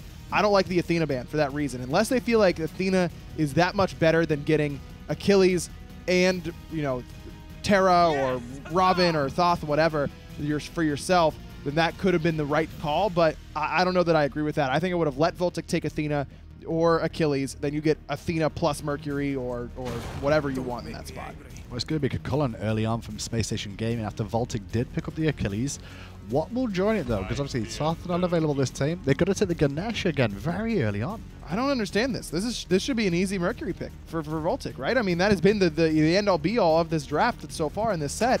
If they get the opportunity to get it and don't take it. Well, I was going to say, is it just too early to talk about Mercury? I mean, first couple of picks, you can get counter picks a little bit. Odin's pretty good against it, as we've just seen locked in. It is, but it's not that bad. It doesn't really concern me that much. VOLTIC don't go for it, though. Looks like that will be Achilles in the jungle with the Odin selection alongside the Agni. I wonder if this Odin is just dissuading Space Station from going for a healer in this spot, but I don't know. This just feels weird to me. Like it feels like this third game they just reset. Like they walked away from their computers for 7 hours. Okay. And then we're like, okay, let's just pretend like none of that ever happened. Let's pretend like we haven't played each other in 2 games in a row and we aren't picking around what has worked for us in those 2 games. It surprises me. Artemis and Cerberus banned away. Cerberus slipping down to the second ban phase again after being first picked in the last game. Space Station will take away Jingwei too, focusing on Hunters here quite heavily, I would say. Both Jingwei and the Artemis bans here, they're really worried about Hunters. And no Hunter on either team quite yet, but Space Station do get the first pick out of this ban phase, so they're basically taking away 3 Hunters from VOLTIC. So it's Hachiman or Hou-Yi here, right? Most likely, yeah. Hachiman will be the selection. I think this makes the most sense. It is the most versatile. It gives him some level of escapability in returns to the Achilles, but it does struggle against the Odin, where I think the Hou-Yi could have been the better pick, not only to get him out of Odin Cage, but to take away that follow-up potential from the Hou-Yi. Kubakana as well, now locked in for VOLTIC, just given the way that it definitely will be the Odin or the Achilles in the jungle and the solo lane. Hou-Yi, the final pick for VOLTIC, then their comps nicely rounded out. Very good team fight heavy. Yeah. And Space Station Gaming, as you requested, the Mercury pick comes through. Now, I guess VOLTIC takes Odin as a way to dissuade the healers and the Mercury, because Merc does struggle there, but Ganesh doesn't, Cullen really doesn't, Raijin doesn't. I've long said that Odin is not just the cage bot, that he brings a lot of pressure in the early game. His mid-game team fight is phenomenal. At the same time, you want to at least get a lot of value out of that cage. I don't know that just locking in the Hachi and the Mercury is enough value for me. I think VOLTIC had the opportunity to have a great draft here and kind of let it slip through their fingers. I think Space Station came away with a much better draft. Really? I actually don't mind the amount of anti-attack speed on VOLTIC, though. They've got quite a few things to kind of shut down on that Mercury a little bit more. They do, but if that Achilles falls behind, it's like, it's over now for Cope, right? Because his late game is already worse than Mercury's from the get-go, and then you let a Mercury get to that early game pressure again, like Grave did in game 1, or game 2 rather. He showed that he can manage the map well from a lead. If VOLTIC don't get off to an early lead, I think they're in a lot of trouble. All right, then. Well, let's get it over to the casters for the final game of the SMITE Minor League this week. Game 3, what more could you ask for? Totally between VOLTIC and Space Station Gaming Gold. Here's we're about to move into it. And this time, you heard Ryan said he thinks that this VOLTIC squad really got to get off the ground quick. I definitely agree with them because the late game potential of Mercury. We saw what happened in Game 1 with Cope. Yes. Game 2, Grave did that, if not better, in a quicker fashion. But VOLTIC definitely baited out this Mercury pick. They wanted to pick by Grave because of the Odin, honestly. Being able to lock them in, being able to reduce all this attack speed.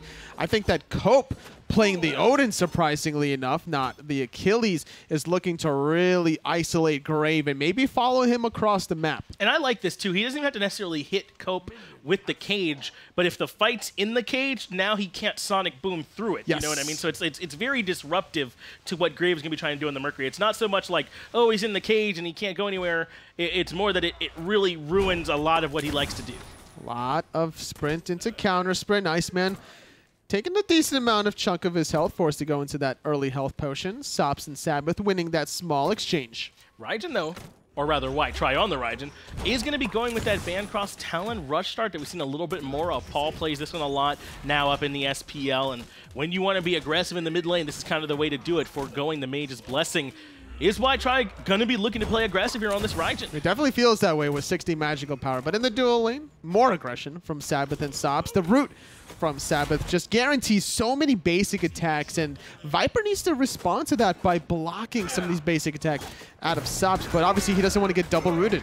Russian Poppy happy to take this early fight with that Rage form coming. Grave is in the jungle, lurking and awaiting, and Bra is actually positioning closer to it. I don't think he knew Special Delivery is going to pull him right back. First blood for Grave yet again on the Mercury. Not respecting the potential rotation. When you don't see the enemy jungler pre 1.5 minute mark, you got to anticipate they could be either doing their own blue or looking for a gank in the dual lane. With all this aggression from VOLTIC, he kind of assumed, I guess, that it would be a counter rotation to alleviate it from the dual lane, but no, instead, trying to shut down the Achilles early. That's actually a great point. You really would think that with Sops and Sabbath at the tower line that Grave might be heading over there at some point, but instead he was looking for the Achilles. He was low. Try and get this guy behind early because Achilles can be a real nightmare once he starts making those rotations. A great play from Grave.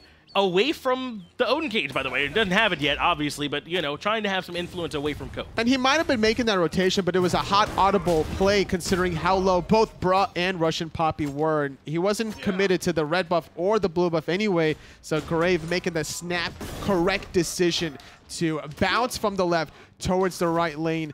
Getting the first blood on the Mercury, never a bad thing. Russian Poppy, though, still kind of catching the hands from Bra despite that first blood, so hard to mitigate Achilles' aggression as Grave takes a tower shot early on. Cope can't quite punish it. He's gone with the blink yet again, but this time makes a bit more sense. Odin very safe with the shield, likes to be able to blink it and drop the cage.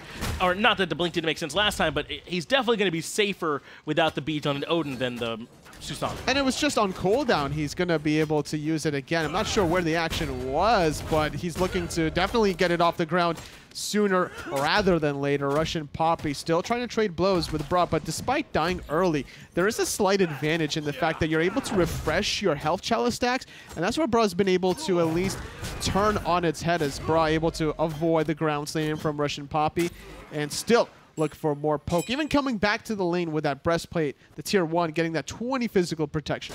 Try and make it easier for him to trade out up against this Kakullet here in the solo lane. Bra does have that bit of an XP lead despite taking the spill, so he's in an okay spot over here in the solo lane, to be honest. Both of them do have teleport, so they both be able to make it back to the towers without any real trouble. And we've seen some nice teleports late game when it's upgraded over to those wards too, so they've got some options. That's very true. Bra trying to keep in touch with experience per minute, despite dying early because it was a double shared wave and that Bra got back to the lane anyway with the teleport. He's not able to really lose that much under his own tier 1 tower, still boxing into this Kakullet that just now hit level 5, and with a 3-stack differential, Russian Poppy gaining that 15 physical protection for even more of an advantage. Red buff is being picked up by Sheikah, and it looks like he had Sabbath there with him. Meanwhile, Iceman's the one with the red buff. on the side of Space Station Gold. So that might have been a little bit of farm that Y-Try didn't quite get. And taking a look, Sheikah is level 5 already, has those Ogni Bombs available. Y-Try's got to be a little bit careful in the mid lane, especially with the ban cross Talon, that he doesn't get caught out. He does tick over, though, just in time, so no real window for Sheikah. Look at this yet again, but this time not connecting onto the Sonic Boom. Will land on the special delivery into the pullback. Bruh. He used that Fatal Strike earlier, trying to get away, and it's going to be Russian Poppy making the tower dive. He should be able to grab this one up. Major look comes through, but doesn't even need it. Russian Poppy gets the kill. Actually was very close to falling there, but there's just no response gank. Cope is way over invading the purple buff on the duo side, so they kind of had all day to take down Broad and solo. Trading in Achilles for pressure in the duo lane. I'm not really opposed to this kind of strategy if you're able to at least find the picks. And purple buff invade is not enough because this time Broad did lose a full wave under his own tier 1 tower. No one from VOLTIC cleaning up that wave, and a lot of lost gold and experience potential. I don't know, totally. I mean, you really don't want this Achilles falling behind early. Is it worth the trade for getting that pressure over in duo? Because, I mean, the Achilles is, I mean, yes, he still executes late, but he's not going to be doing quite the same as Russian Poppy late game, especially if he's behind. It's not too far behind, though. Yes, it That's is true. 0-2. It looks worse than it actually is. But I would like to see at least a kill in response in the duo lane, you know, or at least a cleanup to pick up the wave, because every single minion wave you lose under a tower, you can feel that in the next one.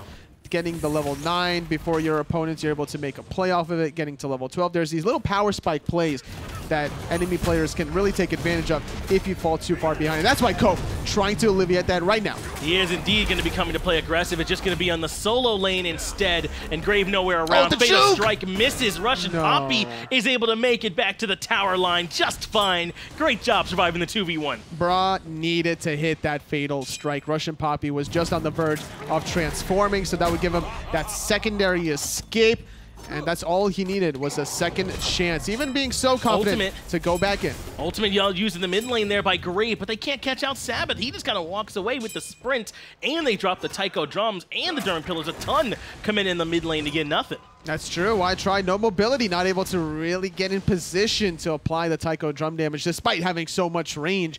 You have all this magical power, but how good is it if you're not in range to apply the damage?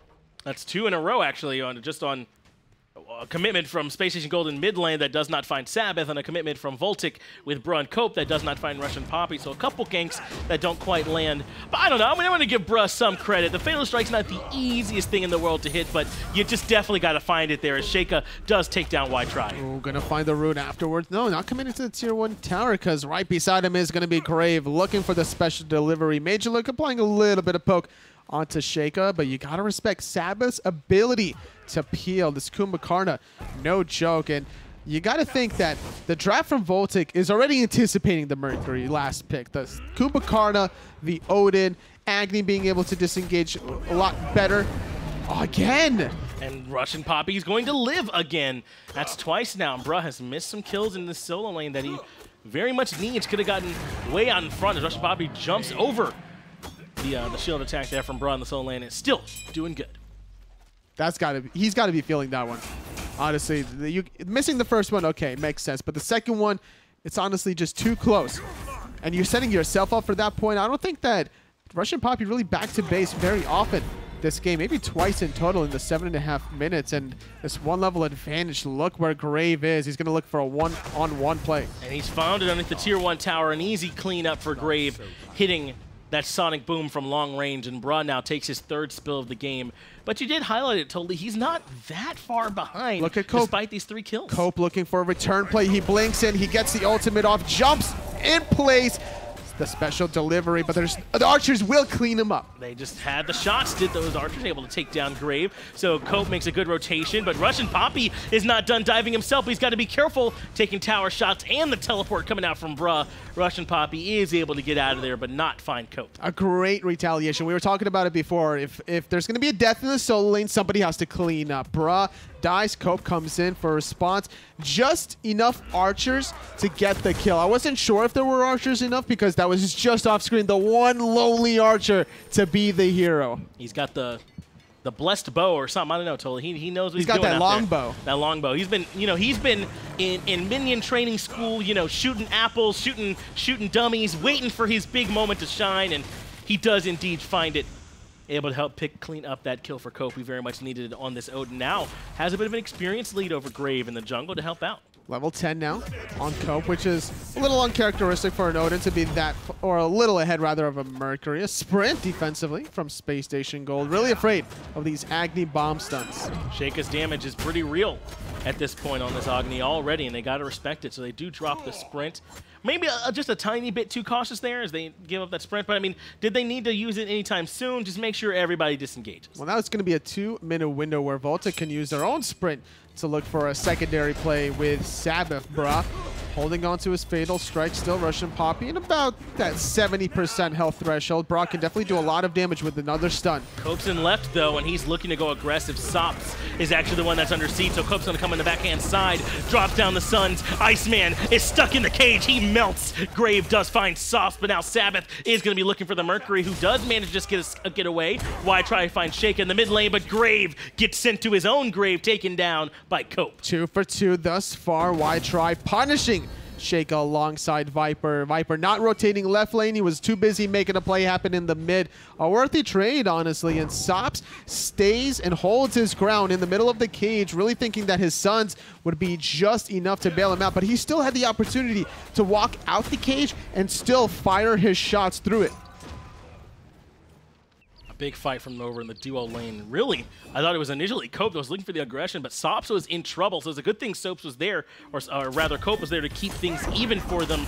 But we're starting to see that other combination, not just Cope being good up against Grave, but Cope being able to lock people in, and then Sops dropping in the Sun. It's the circle with another circle on top.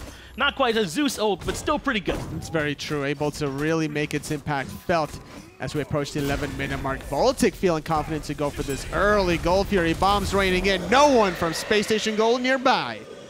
Wow, Space Station Gold sleeping a little bit there. Team VOLTIC did time that well. It looks like YTry had just backed, so one of the best ways for Space Station to contest weren't there, but still, kind of just can't let that one happen. VOLTIC able to get a little bit of a lead for themselves. Despite a great start from Space Station Gold early, VOLTIC are still right here with them. A lot of action in this game number 3 at 11 minutes in. Almost a kill per minute average between these two teams, and I believe this was the fastest Gold Fury between all 3 games completed. Sops trying to do something. Silence from Viper, not long enough as Sops jumping through, avoids the special delivery, but he can't avoid Graves' damage.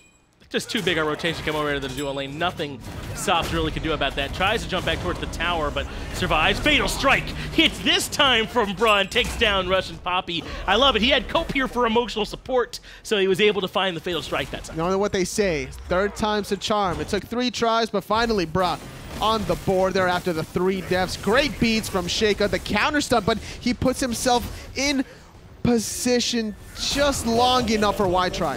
Well, Cope is going to try and even this one out. Good job from Grave to avoid the damage. And now they're turning this around onto Cope and forcing him to leave. Percussive Storm, not quite there, but Thunder Crash goes in for the kill. YTry just barely lifts the tower shots. A great play from Space Station to Gold to find 2 kills in mid. Calculated play from YTry. He knew that he had the Thunder Crash available. Jumping up and down, wanted to kill Grave so desperately, but did not land that one, and as a result, no escape after the fact. He had to rely on a little bit of luck just to try to juke it out, but with YTry still having that escape, which does a lot of damage in its own right, coupled with the Raiju, guaranteed countered kill. And that's actually a nice lead for YTry in the middle lane. Up about 2 levels here totally. 3-1-0, has gotten a lot of kills for himself.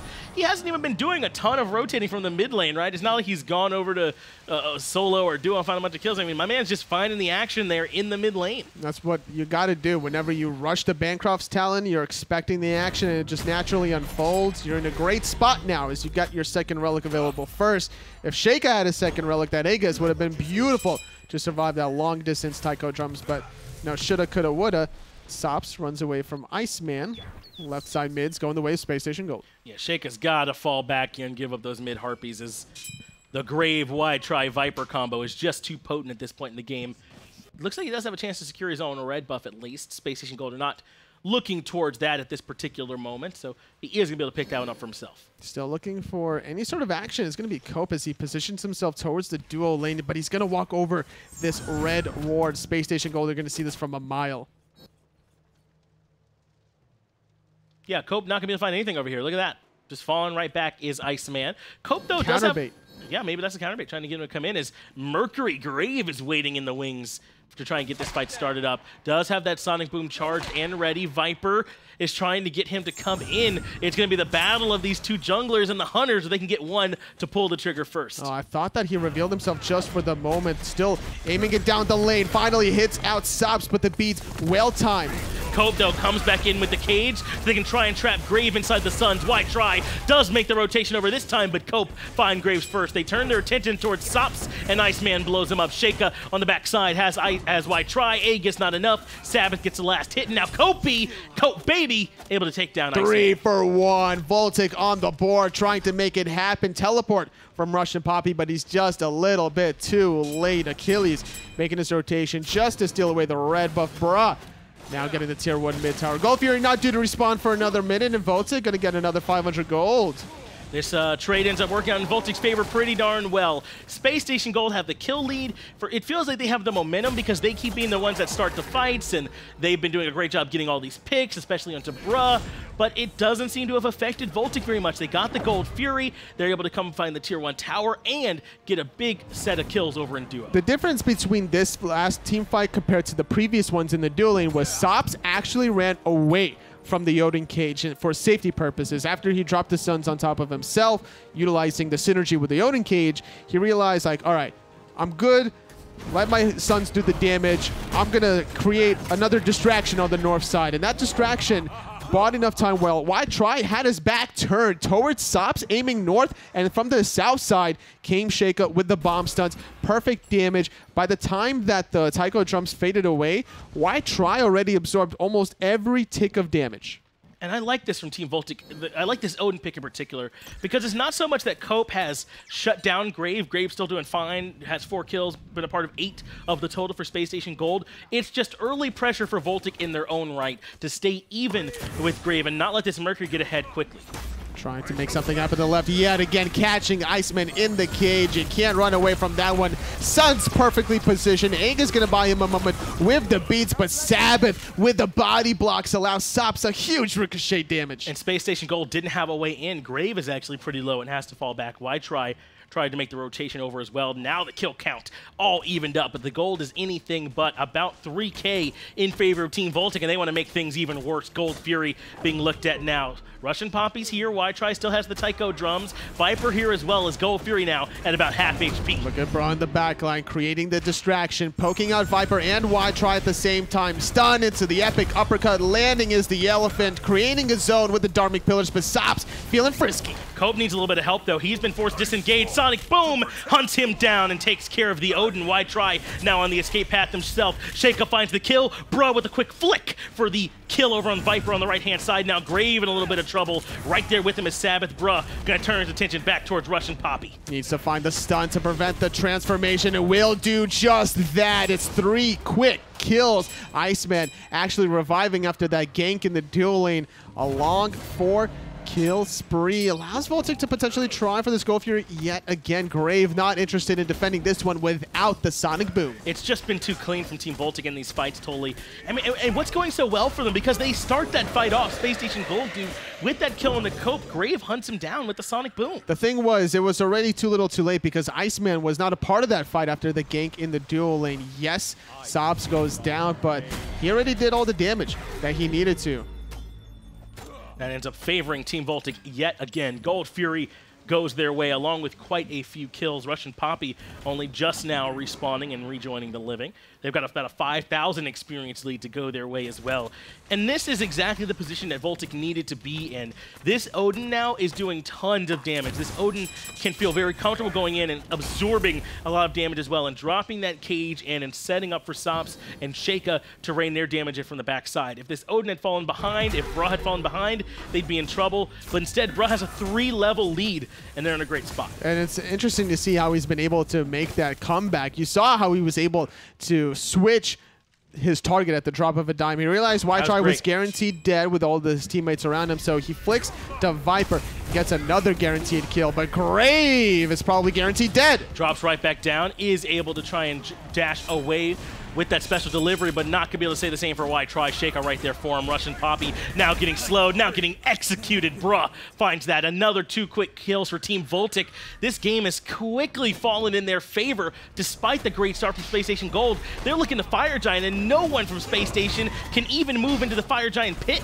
A 19-minute Fire Giant. No Sonic Boom, no global pressure. VOLTIC are feeling great about this one. Gonna be able to confirm it without anyone even close to the action. VOLTIC, they were once behind at the beginning of this game from all the solo lane pressure, but now able to turn that on its head and get the big Fire Giant objective. And we were worried that if Bruh was behind, it would be Russian Poppy who could rotate in and have a bigger impact in these fights. But it's been the opposite. Bruh has gotten a big lead for himself. He is the one coming in, finding the big-time executes. As long as he's able to take care of some of these low-health targets trying to escape or the tankier targets that are in threshold, Bruh's doing all of his job and really helping to set up for VOLTIC. Doing his job where it matters the most, to close out the game. It was the beginning and middle for Cope job to make sure that this game wouldn't fall too far behind, being a part out of 8 of these 14 kills on the Odin. A different style than playing the Mercury or the Susanoo, going from a squishy assassin to a tanky, resilient warrior that's more utility than damage. And it's been working out for VOLTIC, relying on these cages to either trap people in for Space Station Gold or keep members from VOLTIC alive, specifically Sops in the dueling. It's been a bit of a switch up here from Cope, and he's clearly showing he can afford to, or he can very capably make that switch up in these fights. It ends up working out very well for him here in this game 3. Again, this is the set on the line. Team VOLTIC want to grab this win and stay within striking distance. A very nice to me who sit undefeated up at the top of the North American SML standings. Tier 2 tower comes crumbling down, and VOLTIC 2 towers and 3 Phoenixes away from trying to get that much closer to the top. Transitioning from the left to the mid lane, they have a minion wave, eliminating backdoor protections, 152 damage per shot. Sops with a Fire Giant, decent amount of penetration, able to just melt that like a hot knife through butter. Now, thinking about potentially looking for a wraparound as a sentry ward between the middle and the right side. It could be a good angle where Sabbath sets up the plays or Bruh with a stun in the follow-up, but VOLTIC not interested in that, going for the tier 2 tower instead. They are lurking around the jungle trying to see if they can catch anybody out. Viper's able to dash away. Russian Poppy does get stunned, has to drop the thorns, but Bruh right there to force him back. And Space Station Gold, they might be trying to fall back on this Mercury, but he's going to be a little bit less effective with the crit build already. Midgardian Mail and Thorns come out for Bruh. Some physical defense being itemized into now by Cope as well. I mean, this time VOLTIC are itemizing correctly around that Mercury to mitigate some of that late game impact. We were asking it in game number 1 and 2. It's like, all right, where's the anti-Mercury build? And finally we see it in game number 3. The double Midgardian Mail from both Bruh and Cope is good enough. Even the Thorns from Bruh is a good idea to shut down not only damage from Grave, but some of the damage from Iceman. That's almost 4 items deep. Definitely suffering a lot of these ganks from Cope. That's right. Iceman has done a good job staying relatively even with Sops, considering there's a ton of extra global gold going the way of the VOLTIC's Hunter that's Iceman's just not getting. But the problem is, I mean, see, he's down there 3rd lowest in the damage charts. He hasn't had an opportunity. He's been forced to use mad artillery defensively. He's been forced to run away almost the whole game. Even though he's even, his impact is anything but because of all the pressure VOLTIC has. And with a 12,000 gold lead, VOLTIC, with another 50 seconds on the Fire Giant buff, can easily look for their very first Phoenix, going the furthest one away from the Fire Giant, so that way if they do get this, it's going to be Space Station Gold trying to juggle to defend the next Fire Giant versus defending their own left side Phoenix. The engage is already on. Cope has dropped the cage, and Grave is the target. Iceman also very low. Phantom comes out, as now the aggression's on. Russian Poppy is moving in. Dharma Pillar's there to support, but Russian Poppy has got to fall back. Bruh way in the back line, and now you can turn around and look for the execute. Russian Poppy, though, manages to avoid it, but Phoenix is the target. Sonic Boom does hit Sops, but they just turn and burn. Oh, he body blocked the special delivery, and he didn't have enough burst damage to take away Shaker's life. Bombs raining on in. The Aegis from Shaker surviving against Y Try. Horizon trying to get away. Thunder crashes away, but the left side Phoenix goes away. Phoenix has been brought down. Russian Poppy is going to be right behind it as Sops comes in with the shots and brings him down as well. Only Space Station Gold with 3 members still standing to try and defend mid. Phoenix getting chunked. Iceman getting chunked, getting stunned, getting mezzed, and forced to try and fall back, but there's nowhere to go. The bombs from Shaker are just too strong. Team VOLTIC in a very close set are ready to come in and take game 3. And Y Try is dead as well. It's a DSI. Congratulations to VOLTIC winning this set 2-1. very cleanly in game number 3, not even 24 minutes in, extending their series lead to 4-1. And what a great adjustment made by Team VOLTIC. I don't think it was so much about saying Mercury's going to do nothing early as making sure they can match his pressure with that Odin. Odin was right there with him, if not ahead of him all game long. And bruh, what a recovery in the solo lane. Wow, because he was getting really pressured from Grave at almost every stage of that early game. At level 2, at level 6, there was just no respect for the potential gank because of how aggressive VOLTIC was in the dual lane. So I don't really fault him for that, but being able to just sweep that under the rug, still playing his game that he needed to on the Achilles, great comeback. Well, VOLTIC are going to be your set victories here, 2-1 over a very strong Space Station Gold roster. We're going to break down that whole set for you right now on the desk. Thanks a lot, guys. Yeah, it did go 3 games, but 2 of them were relatively quick, around 23 minutes each there. Very. Space Station Gold, they were the ones that seemed to be piling the kills, but they weren't finding the objectives. No, in the early game, I mean, they got a lot of kills, but it didn't really amount to a whole lot in this Odin pick for Cope, man. I mean, what a pick it ended up being. I was not that happy about it on the desk, but he made it work. And the way that he made it work was he was just, every time Cage was up, he immediately used it. And that's how you have to play with the Odin. You have to get your side lanes ahead or your mid laner ahead and use that early farm that you can get by clearing pretty quickly, get around the map, get your lanes ahead. And there was like 3 or 4 Odin cages in a row that all resulted in kills that then resulted in objectives, and VOLTIC got to blow the game wide open after that. And that just allowed them then to get a potentially free fire giant around the 18-19 minute mark, I think it was. They just set them up nicely. But yep, this is Cope doing Cope things on the Odin. To be fair, the Mercury had a very good game. Grave had a very good game on it, but it wasn't enough to secure the game for his team. No, you have to have a good game on Mercury that can also set up the rest of your teammates. So we saw in games 1 and 2 where Cope gets Sheikah very far ahead, and the same thing for Ytry in game 2 for Grave. This time around, Ytry had a slight lead over Sheikah, but it didn't really amount to a whole lot overall. And the side lane is really where, the dual lane in particular, where Cope was able to make the biggest impact. Iceman just couldn't stay safe in lane. There were so many Odin cages before Viper hit level 12. There was no Phantom until then, and all of a sudden that Odin cage just kind of makes it too much to handle on the side of Space Station. You mentioned Iceman there as well. Let's have a look at the standings, Agro, because I do want to ask you one question. Do you think this is reflective of this Space Station Gold team? Are they someone to watch out for? I think that they are about even with Anxiety, Onset, and Pablo in skill level. I don't know that 1 and 4 is necessarily reflective of the overall skill level of these teams. I think that they can't. I mean, they clearly, Space Station Gold did just take a game off of VOLTIC in fairly easy fashion. Sure. I think that everyone outside of Very Nice to Me is in danger of losing every single week, no matter of their opponent. Well, next week, these are the games you've got to look forward to. Broadcast Tuesday through Friday and the offline games too. Space Station Gold will take on Very Nice to Me on Friday's broadcast, which will be an important set for them. And they've also got a potential easy victory over Pablo in the offline stages too. Any other games stick out to you there? I'm really looking forward to Insignum versus Optimus Gang. Yeah. That is one that we've been waiting for. That. Yeah, Insignum has been the top dog in Europe. Optimus Gang look like they might be the only team that can contest with them. We get to kick our week off really, really well on Tuesday. Just want to remind you all as well, HRX is fast approaching, faster than usual, November 16th to 18th this year. Make sure you get your tickets for that. If you do want to come out and see us all, highresexpo.com to get them there now. Watch SMITE and Paladins live at DreamHack. Trust me, this is one you're going to want to go to. It's our first year partnering with DreamHack. I think it's going to be a lot of fun. You get a chance to see not just great SMITE action, but a lot of great action over a bunch of different esports titles. Well, that's not all we've got left for you today. Still got some SMITE Pro League action starting at 3 p.m., so not too far away from now. Make sure you tune in for that. It's all about North America today. We'll see how those teams do. But for now, we're going to take a short break, and then we'll be back after this. Peach it.